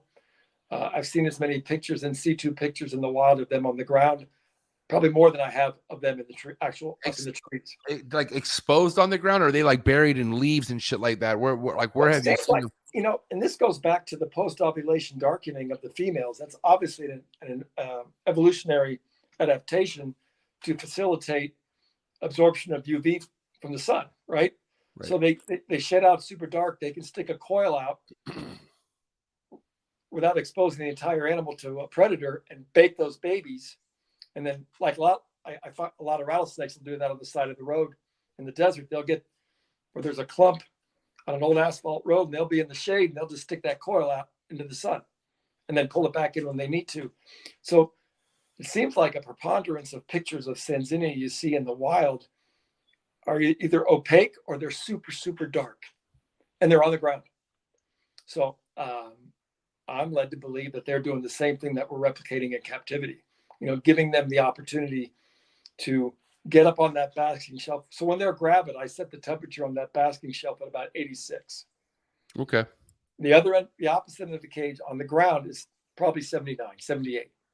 And then they I mean, what's from the point after their post ovulation shed? How many days until they typically drop? So I looked at my notes, and roughly 125 to 130 days. Okay, so it's less than emeralds. Somewhere in that period, I have to, Paul, if you're listening, don't hammer me. I think that's pretty much. If I'm using my phone right now to talk That's to you, so I can't look at my notes. It's all good. Don't worry about it. No one's gonna kill you. That's a pretty good ballpark to, But then again, I don't have the luxury of backdating my gestation to a witnessed ovulation, right? Right. Like my Eastern, I know the last 2 years ago that the Eastern was almost exactly 30 days behind the Western in her progression. So the Western, I'm pretty sure, is gravid. Has already had her post-op shed. She's dark. She's getting thick. The Eastern is dark, but she hasn't even shed yet. So I really anticipate when I get home on Sunday that she'll be opaque. Wow. Because that'll put, if things follow true, And we were talking earlier about babies, and the one thing that I don't think gets enough discussion, if I can be so bold, is when we jump in and when you have problematic neonates of any species, and we assist feed, and we get a stubborn or a slow starting animal, we work with it months upon months, and finally the animal turns on its own and begins to feed on its own, and we think it's, quote, thriving. A lot of times we're inadvertently interrupting Mother Nature. Right. We're giving a crutch to an animal that wouldn't make it in the wild. Right. So so you work for 6-8 months, you get this feeble baby feeding and seemingly robust, but is that initial refusal to feed masking some other underlying condition? Right. So flash forward a year from then, you sell someone this animal, and the guy walks out there 6 months later and it's laying there dead. Right. What are you going to do? Right. I mean, it's a really it's a conundrum to be in, because, I really think you should put a caveat on an animal. Look, now, just so you know, this thing was a slow starter. I really had to work with it to get it to eat, and disclose that kind of information. Hey, Bill, what you just brought up a hot topic, because guess who's in the building? Warren Booth. Well, I didn't talk on his, so he can't talk on mine. Okay. But you got his attention. You got his attention. What I'm saying is, you got his attention. You brought up a good topic. You nailed it, is what Warren he is touched saying. on it. Yeah, he Right. touched on it in his, and I'm just expounding upon it a little bit, because most of us, if you've been in this game or this hobby, this affliction is what I call it, long enough, a lot of the same situations are parallel. We've all experienced them, where you walk out there and this seemingly healthy animal just rolled, and through no fault of your own, and you want to get what I call the F-its and just get rid of everything. I'm done with these things. I don't want to mess with them anymore. I'm going to go build model cars from now on, because they won't die on me. It's a law of numbers. It's a law of averages. It's just, we're dealing with biological entities, and we're just doing the best we can. I know we don't want to touch too much on it, but I'm just curious. What year was it when you produced emeralds? Can you recall? Can you remember what year that was? Well, I produced them Multiple times. Yeah, and I had good results and bad results, and they humbled me. And especially when I had Ian out, he was, I don't necessarily have the temperament to hunker down over multiple teensy finicky babies, and I've identified that limitation to my personality, where that's not where I'm really well suited. So I still have emeralds. I'm not eager to breed them right now. I'm going to wait. I lost 2 entire litters because my dog chewed up my modem cable. So I got a bad reading on my phone thinking everything was fine. And I was out of the country for 2 weeks, and they're all still in my freezer to remind me yeah. Those are the kind of things where you want to. Gotta love the dogs. I love the dog, but he's lucky. But, I've been there, bro. I mean, not like that extent. My dog chewed my Gucci wallet up with a bunch of my Social Security card in it and whatnot. I mean, still nothing compared to a fucking emerald litter. Can't compare anything. Two litters. Jesus. Two. Yeah, and I've been down the imported emerald route, and it's not a good road to go down. And I know you and Warren had a conversation about that at some length, and that humbled me too. I was at the TINLEY show with a very, very bright guy. His name's eluding me right now. Anyhow, all these emeralds were out for display with the well-known importers. And he looked at me and he said, all these emeralds are dead. They just don't know it yet. And that really slapped me in the. I was like, shit. That sounds like a Forrest Fanning. Tom Weaver, who's forgotten more about emerald tree boas than I'll ever know. Wow. And he's been through his fair share of lost animals too. So I have pulled way back from that. I have my annulateds, I have my Ruschenbergs, and no crossover problems, no issues with them. I leave them alone. The Ruschenbergs were like Amazon tree boas. They're just bulletproof. I treat the annulateds more like emeralds with kid gloves, probably unnecessarily, but I'm not in any hurry to get them up to size to breed. None of them are old enough to be to breed yet. The Ruschenbergs are kind of frustrating. It seems like they grow like molasses. It seems like they're just taking forever to get to size, but I'm in no hurry. And the Sanzinia are my main jam. They're my main focus. And it's not so much that, it's a great community of people that are working with them, and it's just good dudes that we seem to share the same values, and we give each other just enormous amount of shit, but there's just like two caveats. We don't talk about each other's wives, we don't talk about each other's kids. Everything else is fair game. And I can count on, if I'm getting ahead of myself or a little too proud of myself, I can count on those guys to rein me back in. And I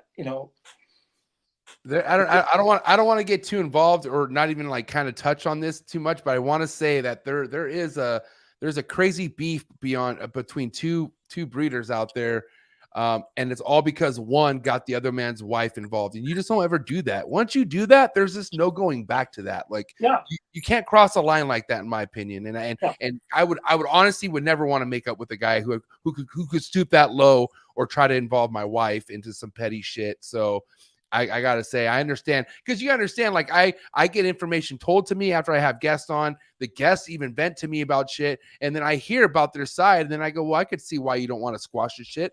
If this piece of shit fucking brings up my wife into it, or we're gonna have problems. You see, what I'm saying? So that's a good thing. We're talking about snakes, for God's sakes. Right? Exactly. Snakes. Fuck. Exactly. Snakes, people. Oh my God. I'm glad you said that. Well, look, I mean, my success or failures in breeding the snakes I keep do not validate me. They don't validate me in the least. What validates me is, am I a good husband? And did my kids turn into good citizens? That's what validates me. This is just an affliction I have. Started out with collecting plastic dinosaurs as a kid. I didn't play with army men. I played with dinosaurs. And all my life, I've had snakes. It is what it is. But, I don't walk into a dinner party with a red badge in my shirt saying, ask me about my snakes. It's not something I volunteer to people. Because for most people, it's, I open up my iPad on an airplane and start looking at pictures. I ended up with an empty row of seats right next to me real fast. It clears the aisles pretty quick with most people. But, yeah, it's funny how that works. But, and maybe just get a little personal, because with the Sanzinia bunch, it's a good bunch of dudes. And one of my sons passed away a couple of years ago now. Well, it's been a year. I'm sorry to hear that. Fuck. Thank you. And these guys were ready to get on an airplane and jet to Vegas to pull me out of my hole. That's how good of dudes they are.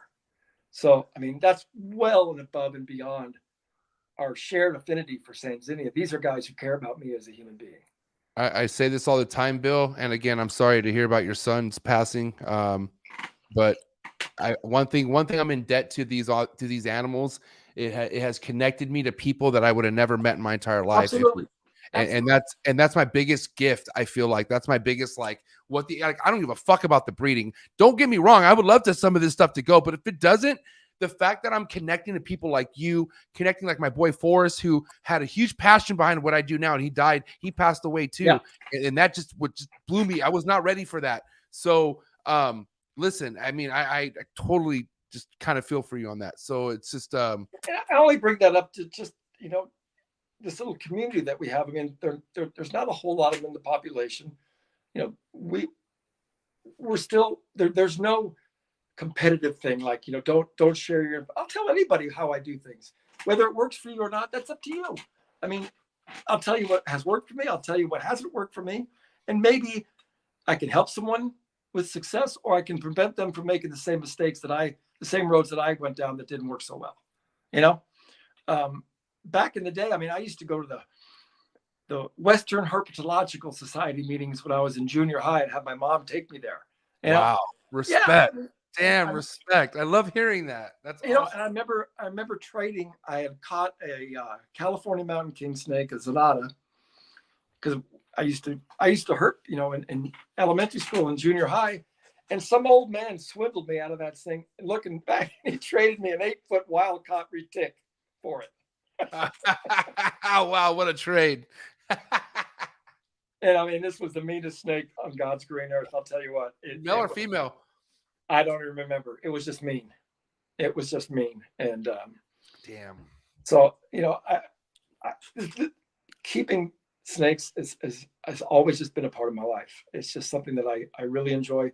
But like I said, it's the, I don't have a degree in biology, but it doesn't make me not less eager to be a student of, like I said, triggers, housing, giving them, if you're going to invest the money in an animal, don't scrimp on the cage. Yeah, I mean, agree. Give a snake a big enough cage where it can choose what it wants. Right. Does it want a warm hide? Does it want a cold hide?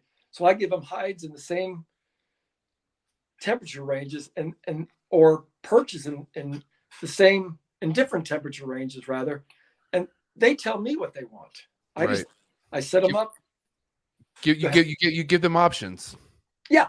I just give them options. And some snakes want to hide all the time. Some snakes don't mind being out in the open, but they have the option to decide for themselves. I don't dictate terms to them. I let them dictate terms to me. Then if that seems to be a common theme, that's what I replicate.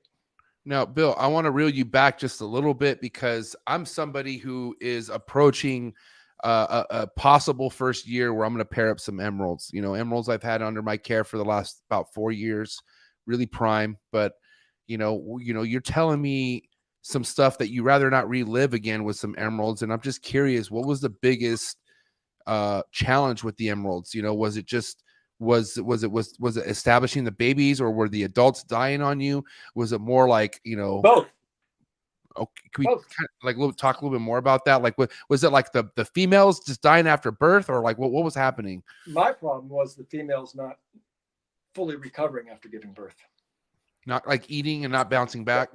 Yeah, or taking a really long time to bounce back, and it just seemed like either I wasn't paying enough attention to them, or wasn't paying enough attention to the signs. I suspect at one point I had a male that was no bueno, and whether he was a vector or not, that seems to have been the common denominator to some issues I had with 2 females.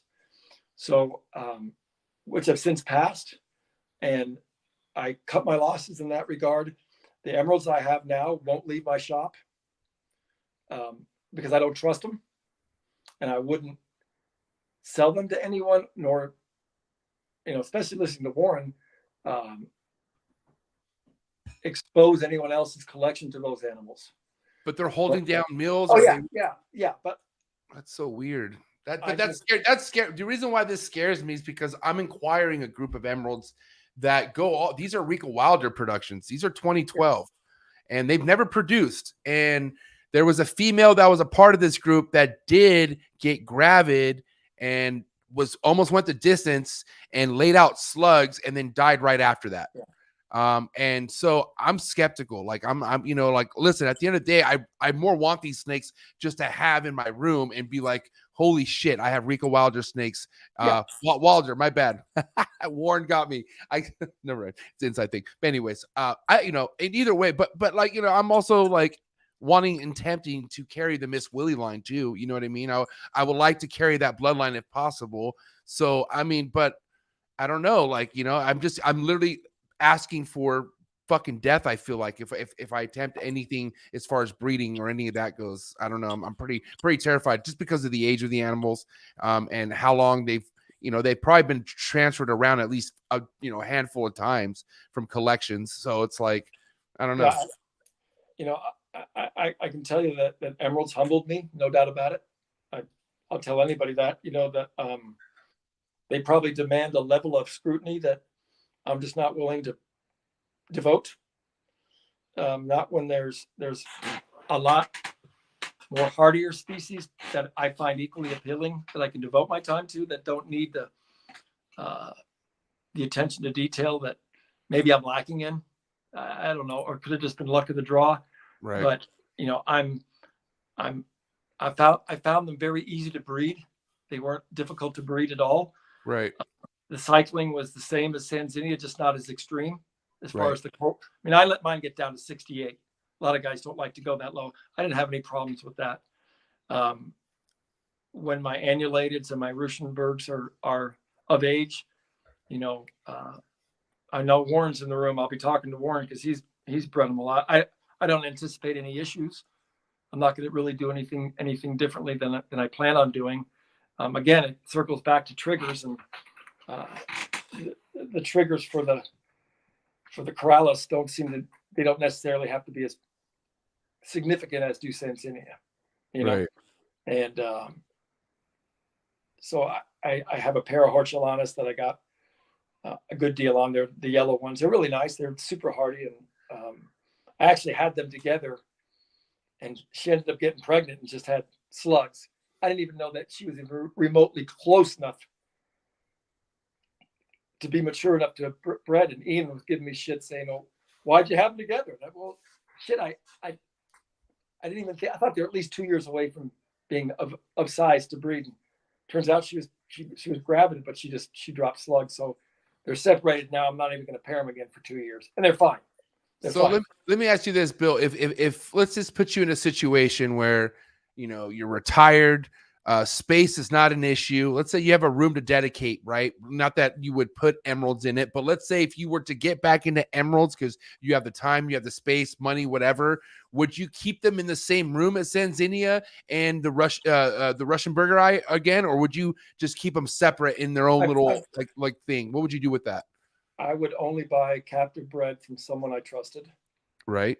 And I would house them completely isolated from everything else. So captive born and bred, and you'd isolate them from right. Just why not? I mean, they've already proven to me that they're sensitive and susceptible. So why even go there? Yeah. Right. I would never do it again because my goal is not to add animals anymore. Except for holding some Sanzinia back. There's that old H word again. I'm on the flip side because it really goes back to, honestly, to Keith McPeak's comment about I'm too old to wait on 5-year-old snakes to mature, or 5 years for them to be a breeding age. At some point, I don't want to be this tottering old fool out there mumbling to myself, with my snakes. Right. It's not necessarily a young man's game, but I like to spend more time out herping as much as I do tending my own animals. Right. That's my real passion. Is I like getting out. See that. I see you're a herper. I see like you like getting out, I see like getting out there. And with all due respect, and I don't give a fuck if I get shit for this. I don't enjoy being out there for hours, bro. I don't. Yeah. I don't know because San Diego, like we're deep where I go, man, it's super hit or miss. And some people, like my boy Brandon Wheeler, has taken me out on trips, and we'll be out there for fucking 4 hours, and I'm just like, I'm ready to go home, guys, and they're just like, no, man, we got to keep going. And I'm just like, what? Like, well, I'm with you. I mean, herping, it takes, if you do your research and you put some thought into it as far as, climatic conditions and moisture conditions, and when was the last time it rained, what the moon phase is, you're going to know within 4 hours if stuff's moving. Right. Or if you're flipping and there's nothing under the rocks, you're either there too early and the rocks aren't warm enough, or you got there too late and they're too hot and they've already gone back down, or they're just not there. Right. So I'm more with you now. If let's say road cruising, for example, if it's kind of like fishing, when the bite's on, you're catching a lot of fish. It's kind of the same thing with snakes. When they're moving, it. And when they shut down, you should recognize it and just go home. I'm not that guy that's going to cruise till 3 a.m. hoping to find a glossy snake. Just not going to do it. Listen, at the end of the day, I just enjoy not fucking being out. Because here's the thing with my luck. I'll eventually fucking step on a rattlesnake, or I'll step on something hot. And something bad will happen to me. I can't tell you really details of stories that's already happened to me with animals, just for, public reasons, but I don't want that kind of luck, man. And I get paranoid, and I don't know. I mean, let's talk about the stuff you like to herp in your, in Vegas. Like what are things you're finding out there? Mostly venomous, I'm assuming, right? Or what are you finding? See, I have the best job in the world when it comes to herping. I sell equipment to the railroads, and I have the entire Southwest as my territory. I'm not on commission. I have a company truck, 2 credit cards. I haven't paid for a tank of gas in 27 years. So I plan my sales trips around the parts of my territory that are the best for whatever I'm looking for. I don't hunt for venomous stuff. They're a bycatch for what I'm looking for. I like the Centicollis, the Western green rat snakes, Zanata, all the king snakes. I just like finding shit. I take pictures. Rosy boas, I've kind of come full circle from junior high. I've rediscovered my love of rosy boas. Now I want to find and catalog rosy boas from every mountain range, known or unknown.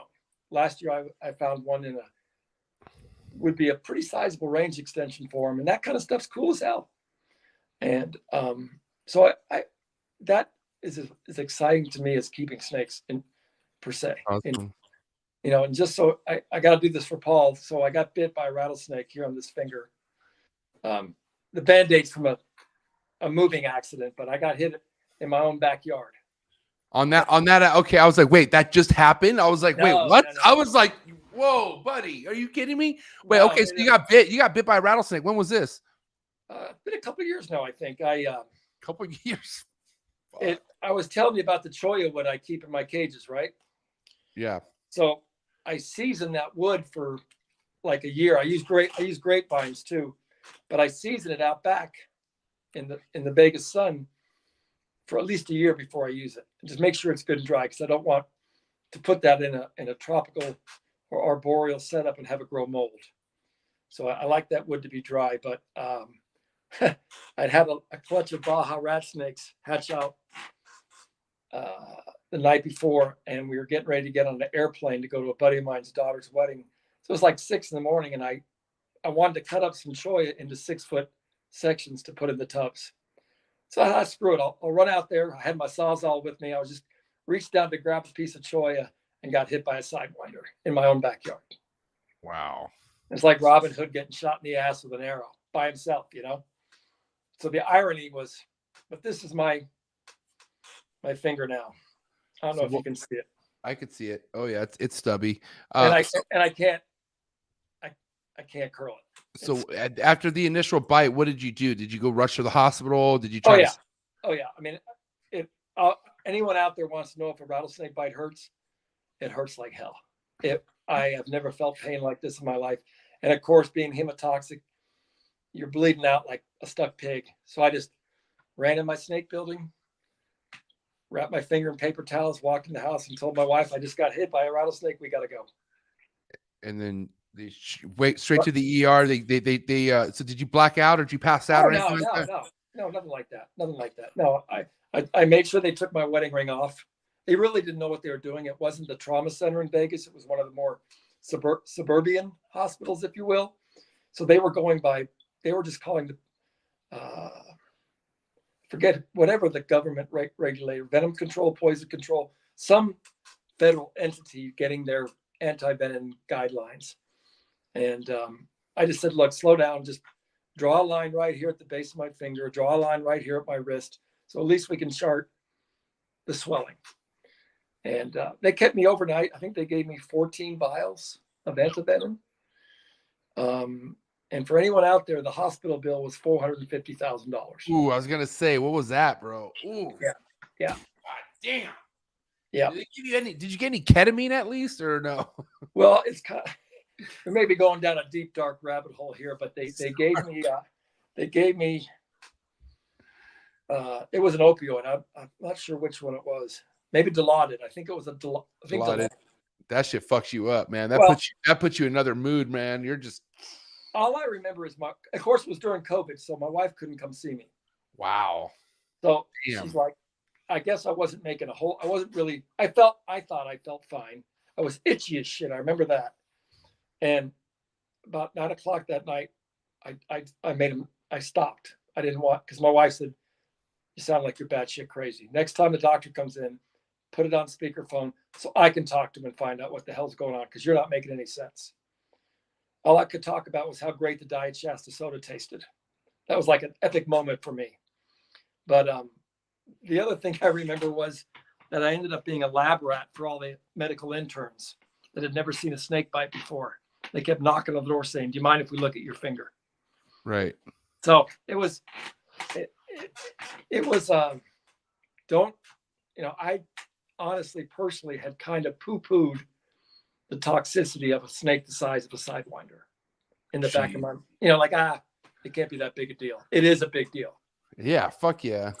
But, Funny. It's funny you say that, because I've had other guests on. Well, I've had one other guest in particular who had got bitten by a bushmaster, and he's at the hospital and basically telling the nurse and telling the doctor what to do, because he's basically nodding off, and he has the anti-venom, and they don't want to give it to him for whatever reason, and he had to basically yell at them and tell them what to do, and thankfully they did it, and he got saved because he went into gear and fucking told them what to do. So wow, well, I'm really lucky because I got bit by Crotalus, and Crofab is readily available. But some of these guys that have some of these really, bizarre, cryptic venomous snakes from all over the world, I mean, that stuff may or may not be available if you get hit. Right. And I've always been under the impression or of the opinion that if you keep a hot collection, it's just a matter of time before you're going to get tagged. That's why I got rid of mine, bro. Oh my, bro. Hold on a sec. My phone's about ready to die. Let me get a charger. Hold on a sec. I can't believe you said that. That's exactly. It's not that I even had a hot collection. I had a hot, and I knew because how docile this hot was and how I could pick it up and fucking be an idiot with it. I was just a matter of time I was going to get tagged. Yep, 100%. Yep. So I had to get rid of it. My wife, that's the one snake that she made me get rid of. Not really made me, but she told me, fuck, either do it or I'm going to be on your ass every day. And she was.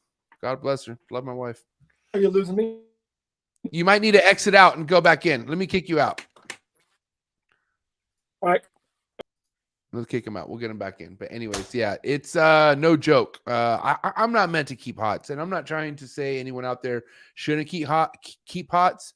But at the end of the day, not everyone, keeps good practices, is willing to label shit and willing to, use hooks. That's the problem. A lot of people think that anyone could be a free handler. And yeah, fuck that shit. Shout out to the super chat. Hell yeah, I got a super chat. Eat more pizza and support U.S. art. You know what I'm saying? For sure, U.S. art, but for sure the pizza. Come on. That's what a good saying from a man Silver Cash who actually works at a pizza joint. I'm real curious. Can you drop the name of the pizza joint you're at? I want to look at the ratings. Just curious. I want to see where it's at. I'm down to tap in. I'm down to do a little, fucking, what is that, pizza review on Barstool, whatever that is. I'm down to do that. I feel like I'm meant to do that and do this. I mean, I'll do this too, but all right, Bill, come on. Where you at? Let's get this going here. Dude, I had both of these and yeah, the dilute, no joke. All right, here he is. Big Bill, you there? I am. All right, cool. Anyways, go ahead. Do you know where we left off at? Talk about snake bites, I think. Yeah. So Way off topic.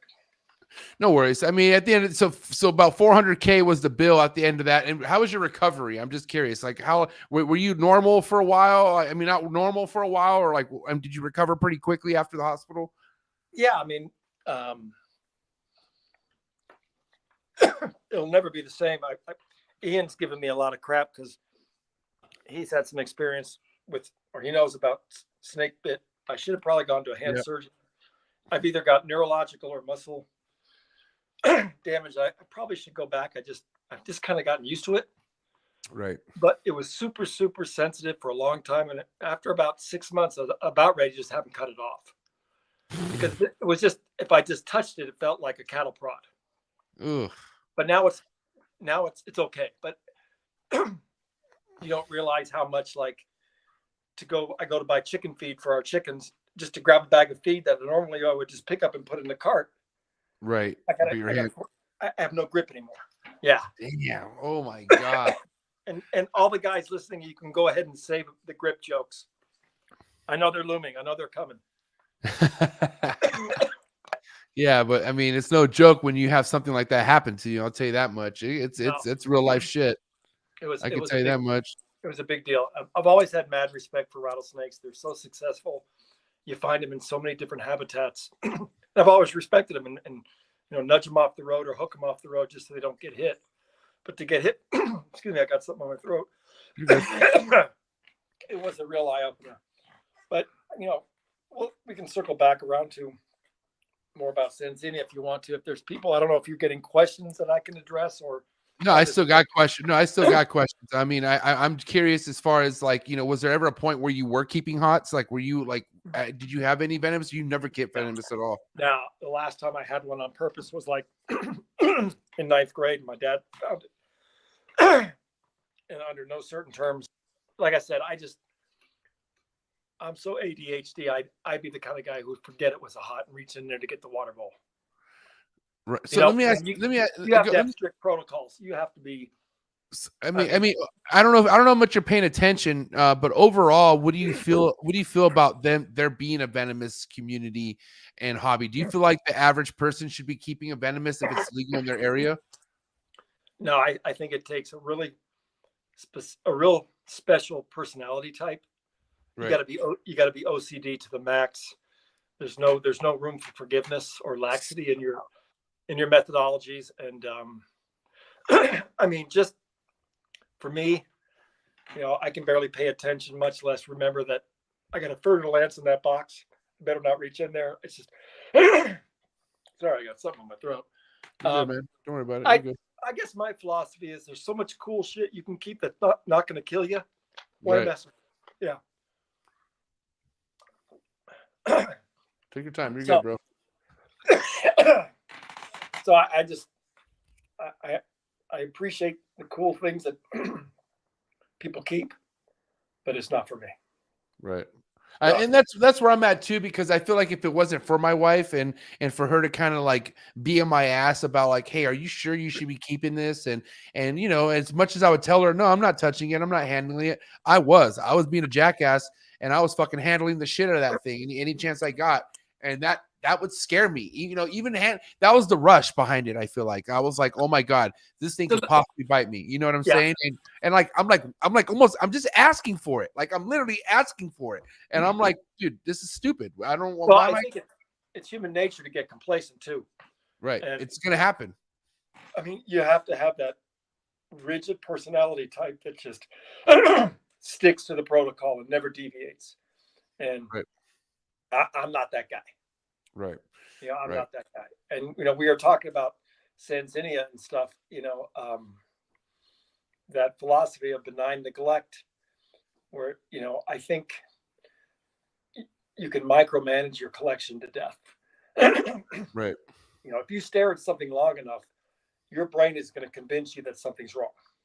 100%. And you're going to tinker and you're going to reach in and you're going to dick and dick around with it. Set an animal up, like I said, give it choices that you think are sound, bounce off ideas off other guys and using your own common sense and good judgment, and just leave them alone. Yeah. You know, people, I almost never handle my animals. Right. If I have to, I'll move them out of a cage. If I'm cleaning, I'll put them on the ground, maybe take a couple of pictures because they're there and I take a picture. But we do more harm trying to do good than we do if we just leave them alone. Right. You know? And I mean, and it's funny you say that because I do feel like, you know, because I'll tell you this from experience, you know, not that I need to tell you this, but I'm just saying, you know, one thing I was told about emeralds and chondros is like they're mean, they could fuck you up, and you know, sure enough, a lot of the young ones and, you know, especially imports come in very feisty. But now a lot of these snakes that I've kept for so many years, I could literally reach in and grab them and just like do what I want with them, right? And just like, you know, but I'm like you, like I don't need to take them off the perch. I don't need to, like, you know, I will take them out if I need to clean what I need to clean. I would admire them, maybe take some pictures, and then I put them back, you know, like, but I'm definitely not the one to like, let me let it roam around my house, or let me, you know, yeah.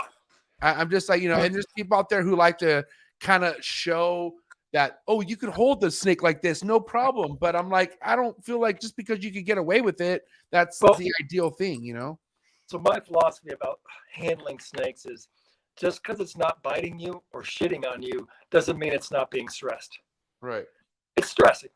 Right. You hold a snake, it's stressing. Right. You know, you can put lipstick on a pig and call it Barbie, but it's still stressing. And so it's not a natural thing for a snake to be held, you know. Right. And so I don't hold them. You know, I don't need to. I can admire them, and like I said, when I'm cleaning or there's a spilled water bowl or a soiled water bowl, but you know, in that building that you showed the picture of, I can do a walkthrough, and unless there's a foul, you know, soiled water bowl or something like that, I may go out and check on the animals 20 minutes a day. Right. Also, and that's all the time that if you got things set up and running well, and your ambience are good, and they have the choices where they want to be, and everything's as it should be, that's it. Right. That's all the time that you really need to devote to them. Like, and with Sanzinia, the only time you really got to hunker down is that cycling bit. It's right. You know, I wear my friends out. I really do, because you know, as certain as I think I am going in, I am riddled with insecurities the whole time. Right. You know. Right. 100%. Now let me ask you. Listen, do me a favor. I have a wrap-up question before we get into the hot seat questions. Okay, Bill. But before we do that, why don't you exit out one more time and come back in, because there's a little bit of static behind your voice. So do this one more time. Exit out, come back in, and then we should be good for the rest of the episode. All right, I'll try. Let's see what happens. Oh my God. I hope you guys are enjoying this. Hey guys, let's give it up for Warren Booth. Definitely one of my biggest inspirations all around in the reptile hobby. I just had an episode with him a couple weeks back, so make sure you guys go check it out. And he's definitely somebody who I will have on the show again. Dr. Booth, thank you so much for everything you do, my man. You're amazing. Can't believe I'm gonna actually get one of your productions this year. And I'm definitely going to be calling you once I get that group of emeralds. So just be ready. All right, here we go. We got Bill. What's up, Bill? You there? Yep. All right, cool. All right, so Bill, here's my wrap-up question for you, okay? Before the episode, before all this started, a couple days back, I sent you a picture of the thumbnail and, you know, the link. And you're like, you know, you I don't want to say you were concerned, but you're pretty adamant about us not just talking about green Sanzinia. Yeah. You're like, we need to talk about the Westerns. And I want to know what was the energy behind that? Like, why did you like, and let's break that down if you don't mind. Why do Westerns have to be talked? Yeah. Why do Westerns have to be talked about much more than not much more, but just as much as the greens? I really appreciate you bringing that up, because we did blow right by that. And it just seems like there's such an urgency to acquire greens, to acquire Easterns. And I get it. They're prettier for now. They're prettier right. For now. I will say that, because there's a corollary to that. For now is, you know, yeah, the Westerns are, you know, at one point I've been told that back in the day, the Westerns were way more expensive than the Easterns. Right. Because the population had shifted back in the day, and this may be going like 20 years ago. I'm just dropping anecdotal knowledge on you. It's not anything that I lived through, but old time OG guys will say that back in the day that the Westerns were far greater in demand than the Easterns.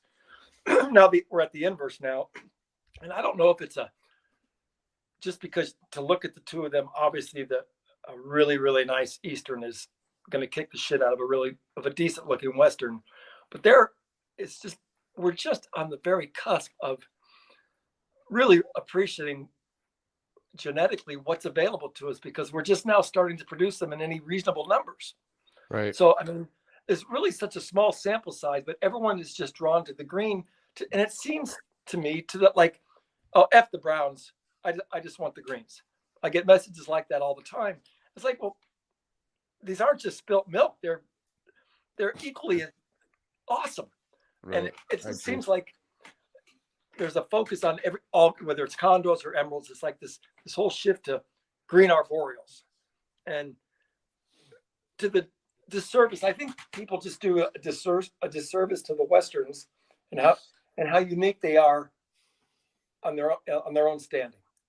And it's like, yeah, I know you got Westerns, but I only want to talk to you about your Easterns. Well, yeah, I get a little butthurt about it, because it's like, it's like, I know you ran a 9 flat in the 100, but I'm only interested in your 200 time. Yeah. Well, wait a minute. I just whipped ass on I don't know if that makes any sense, if that's a good analogy or not. But makes sense. I mean, honestly, people that are looking to get into Westerns at this time, and I think it's fair to say, as a numbers game and subsequently from a pricing standpoint, if you want to get in the door on Sanzinia and experience how awesome they are, the Western's the easier door to go through right now, because there's more of them out there, and it's supply and demand again. It's pure economics. And, I don't have I have a lot more Westerns than I do Easterns. So subsequently myself, out of my shop, I'm going to have more Westerns available to the buying public than Easterns right now. Right. There's just, no one has a wealth of animals yet that I'm aware of, and right. Like I said, there are plenty of guys that aren't as visible as I am on Facebook posting pictures. And again, I just post them because I just like to share them. It's not like, ooh, look what I have that you don't have shit. It's just that I found a community that feels the same way I do. And I just embrace that. But there's got to be countless animals. Well, zoos for one thing, that aren't part of the game. But there's got to be countless people out there that have them that I'm not aware of. I don't know everybody in the hobby. I don't know everyone that has Sanzinia. And it sure would be nice to know what's out there, because I'd like to get some of that genetics in my shop too. And Paul's got some really awesome pewter animals. They're like a gunmetal gray with, sharp yellows and amazing black. None of my Westerns have any black. Right. So maybe down the road we do some lend-lease type things. And as of it is right now, it's still a real. Is it this Paul? Just curious. This Paul right here? That's the bandit right there. Shout out to Paul Mitzenfeld. My bad. Mitzenfeld. Brilliant snake man. And see, Doug Taylor's another one. Ron Smith in Utah. We all have the same goals. We have similar methodologies, but Paul looks at things on a different level than I do, to his benefit, and then subsequently to my benefit, because I glean information from him. If I choose to employ it in my routine, yes. If I don't, that's fine too. Ron does things a little different. Doug Taylor in Seattle does things quite a bit different with great results. So, but all we do is support one another. And it's a real supportive community. And there's no reason why it shouldn't stay that way. I agree. That's a good point. If there's guys out there that have them, it'd be a shame not to at least breed them or introduce them into the gene pool. So, because I know that, with the ball python thing and the boas, everyone's more crazy and having this 50 hashtags after the snake that I can't translate. I don't play in those realms. BPI and IMG and all those things. I kind of know what they mean, but I don't get involved. I don't wade into those shallows. But sooner or later, someone's going to pop something really epic from a Western pairing. You know, whether just unicolor, melanistic, albino, who knows? I mean, we're still just limited by the available breeding stock. You know, there just aren't that many. Sample size is still so small. Right. But we can collectively improve that so more people can get them. And that's not a bad thing. Right. You know, it really is. You don't see them too many. You know, you don't. Occasionally, I guess they do show up at shows. I had a pair that I sold a while back show up at a show like a week later that I happened to be at. It's kind of we're talking about flipping, right? And that was kind of a bummer of a deal because I thought they were going someplace where they were going to be treasured. But then again, once you sell something, you have no say over what that person does with the animal. No harm, no foul. But right. you know, Ian's got a pair of my animals. Glenn Brooks, who's a fabulous snake breeder out of Sacramento, has a pair of my animals, and it thrills me to death they got them. And I wish them the best success because that makes, you know, it's kind of like a doting grandfather in a way. Right. You know, I can't wait to see what Ian produces. Yeah, me too. Shout out to Ian from Dan Malary, and yep. you know, I actually have some animals that originated from Dan Malary by way of highway I ended up with. So, I mean, those are things that down the road, trades are the big thing right now. Right. You know, I can, you know, if I get a litter of Easterns, the first thing I'm looking to do is trade. What would you trade? Okay. What are a couple things you would trade for right now? No, other Sanzinia. Oh, got it. Okay. It's other bloodline, basically. Yeah. Yep. That makes sense. But like I said at the onset, at my age, at some point, enough's going to be enough, you know, and right. I don't want to be waiting around for something that, you know, for 5 years before it breeds again. Right. And I think, you know, pricing will probably come back down. You know, no one can argue the impact of the free COVID money ratcheting up demand because all of a sudden I feel like that had a probably big part in it. I'm not gonna lie, motherfuckers just had money to waste. Yep. I mean there's an individual out here in San Diego where I'm from who had some green Sanzinias. I don't know if he produced them. His name's Ross. I don't know if you know who he is, but yeah. And he ended up, I don't know. I'm not going to say the figure because I don't remember, but I do remember trying to inquire them. And he told me that they're going off on auction, basically on a bid. And I think that was a new one for me too. That was interesting. That was, I think they went for $8,000 or something like that, or 7.5 or something for the pair or something like that. I forget. That I don't know. I never did pursue it to see how they ended up. Crazy. I know it was crazy money. I do remember that. Go COVID. You know, I guess it's, again, what is the value of anything is what someone's willing to pay you for it. And then again, it's your own perception of value. If you're willing to pay that, it's not unreasonable depending on your motivations. If you're into it for the money, then you're willing to spend that money knowing you're going to get a return on that money at some point down the road. Right. No different than your 401k.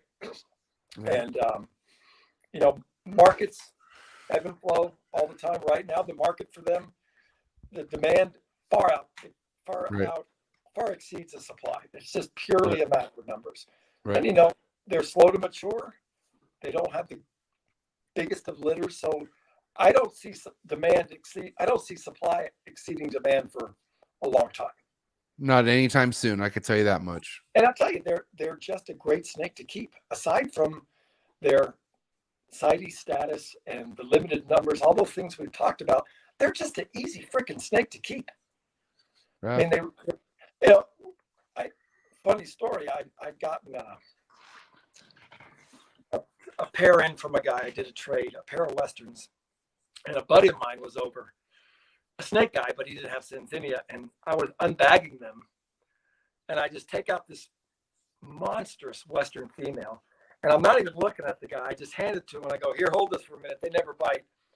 And by the time I opened up the cage door, I turned around. He was bleeding out like a stuck pig.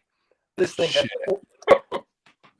torn him a new one. Oh, but my God! By and large, once they get past that hatchling or the neonate nippy phase, they're really tractable snakes. They're really, really good snakes. They really are. All right. I agree. All right, man. Well, listen, Bill, this has been an amazing podcast. I got to say, thank you so much for this 2 hours and 5 minutes of just straight knowledge. But before you go, we do have hot seat questions. Okay. Are you ready for these hot seat questions, Bill? Well, depends on what they are, I guess. Yeah. It's either yes or no. You ready or not? Yeah, I can always fuck with the connection if I don't like the question. Okay. That's fine with me. All right. So here we go. Hot seat questions for Bill Hughes coming in hot. You ready, Bill? Okay. All right. Frozen thought or live? Frozen. To cut an egg or to not cut an egg? I pip. Okay. Red chondroneo or yellow chondroneo? Don't know. I'll go with red. Okay, that's fine. Emerald, northern emerald, or a basin? Basin. Yay imports or boo imports? Of what? Anything. Period. If you were in charge of the law of importation of reptiles, would you do it or would you not? No. One reptile you would import if you could today, right now. Any reptile you could think of, if you could bring to your house, what would it be? Any Sanzinia. Okay, perfect. One reptile we should never import ever again. Northern emeralds. One snake, if you had to breed one species of snake and one species only, what would that be? Owen Pelly python. So over the Sanzinias? Yeah, because I don't know if it's pronounced Owen Pelly or Owen Pelly python. Owen Pelly python. Wow. Okay. What's one snake you'll never breed ever again? Like been there, done that, and you're good.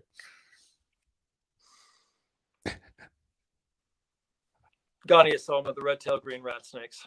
Wow. Okay. Yay sports or boo sports? Oh, yay sports. Favorite sport? Football. Favorite football team? Oklahoma State Cowboys. What? I'm an alumni. I gotta go there. All right. Chargers. Big flexor or no flexor? Big. I don't know what that means. You like to flex or you don't like to flex? Don't like to flex. But you like to show pictures all over Facebook. That's a flex. Oh. Now you see you're calling me out on my generational gap here. You picked up on it. You got it. You got it. Well, now I got to rethink my posting strategy if I'm considered a flexor now. I may just have to. Steak or fish? My wife's going to be asking me what's on your mind the rest of the night now that I have to rethink about posting snake pictures. Steak or fish? Steak or fish? Steak. Alcohol or no alcohol? No alcohol. Van Halen or Sammy Hagar? Van Halen with Sammy Hagar. Nice. And I went to high school with the dudes from Van Halen. Wow. Damn, legend. They actually went to Temple City High School, and I went to Arcadia High School, and they were playing local club. They used to play after our football games. And you were there. You used to rock with them. I was good friends with their bass player's younger brother. Oh Michael Anthony's younger brother. His real last name is Soboleski. Wow. That was a shocker. That's awesome. Good to hear. I'm just dating myself now. All right. Little word association. First thing to come to mind. Milk. Cookies. Cocoa. Puffs. Substrate. Or cypress. Stuck shed. Soak. Mites. My first reaction is, well, shit. There you go. Ovulation.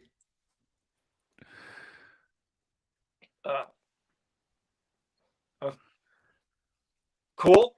Cool. Okay. All right. If I see a snake ovulating, it's cool.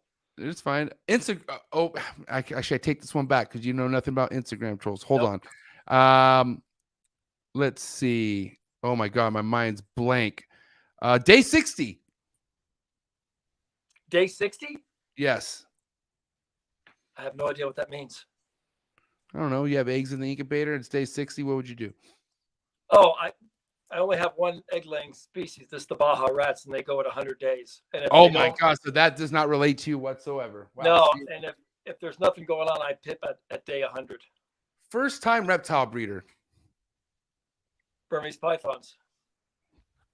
If you had to get rid of one platform forever, and I mean forever, Bill, is it going to be Instagram or Facebook? Which one has to go? Well, it has to be Facebook because I don't do Instagram. So Facebook has to go or has to stay?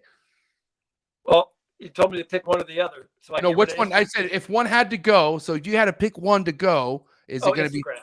So you want Instagram to go? Yeah, Man, because you are pretty legendary on Facebook. I'm not even gonna lie, Bill. And I know that because I follow you pretty consistently on Facebook, and you never miss, man. But I gotta say, like I said, this was an amazing 2 hours and 10 minutes. We had well over 60, almost 70 people at one point in the live, all showing you love. So what do you have to say to everyone out there who's been following you, everyone who has your productions, anyone who supports you that's listening to this? What do you have to say to everyone, Bill? I'm really honored you asked me to be here. I'm never aware that what I know might be of value to someone else, and I hope it was. Wow. Awesome. I think it's a lot of value, and I'm sure I'm going to get a lot of great feedback on this. So, Bill, please have a safe trip back to Vegas. What's your trip? When do you go back? You go back home tonight or what? What's your Sunday? Okay, so you're there for a little bit. So, all right, perfect. Listen, thanks for it gives me 3 days to go through all my library and flex some more pictures, right? Right. Exactly. Yeah, to flex more. That's it. Awesome. Like I need any encouragement. All right. Listen, enjoy the rest of your night, Bill. Hey, one thing I do want to add out there. Yeah, sure. All I can share or all I can communicate is what's worked and what hasn't worked for me. And if I can help anybody, I'm always willing to help. Respect. Just find me, reach out to me, find me, and any questions, I'm happy to help. Awesome. I appreciate your time and everyone who thought it was interesting enough to chime in. Well, thank you so much, Bill. Enjoy the rest of your night. Bill Hughes, ladies and gentlemen. I'm out. Have a good night, buddy. Peace. Thanks, Michael. Bye. Dude, thank you so much. Thank you for everyone who hung in there the whole 2 hours. Woo! It's hot in my room, dude. Yeah, we got hit with a little bit of a heat wave, but this episode definitely made the temperature a little hotter. But man, thank you so much. I appreciate everyone who tapped in. Do me a favor. Go ahead and hit that like button if you happen to come in late. And yeah, man, like I said, this is just an amazing episode. This fucking guy dropped some serious heat, and I'm about to go get on his bumper right now to make sure I'm on his list, or not that he has a list, but I'm gonna make sure I'm in that fucking in that area to get a Western. I mean, greens are cool, don't get me wrong, but I want to carry that Western legacy. I feel it. But yeah, guys, thank you so much. Enjoy the rest of your night. I will say this weekend's lineup is not one to be light. Like, don't take this shit lightly, because this weekend is going to be heavy. And I have somebody tapping in this Saturday from Canada. And this is my brother. This is my boy right here. And it's been a while since I've had a one-on-one with my boy Khalil from 514 Reptiles. Eventually I will have his brother Sam on the show.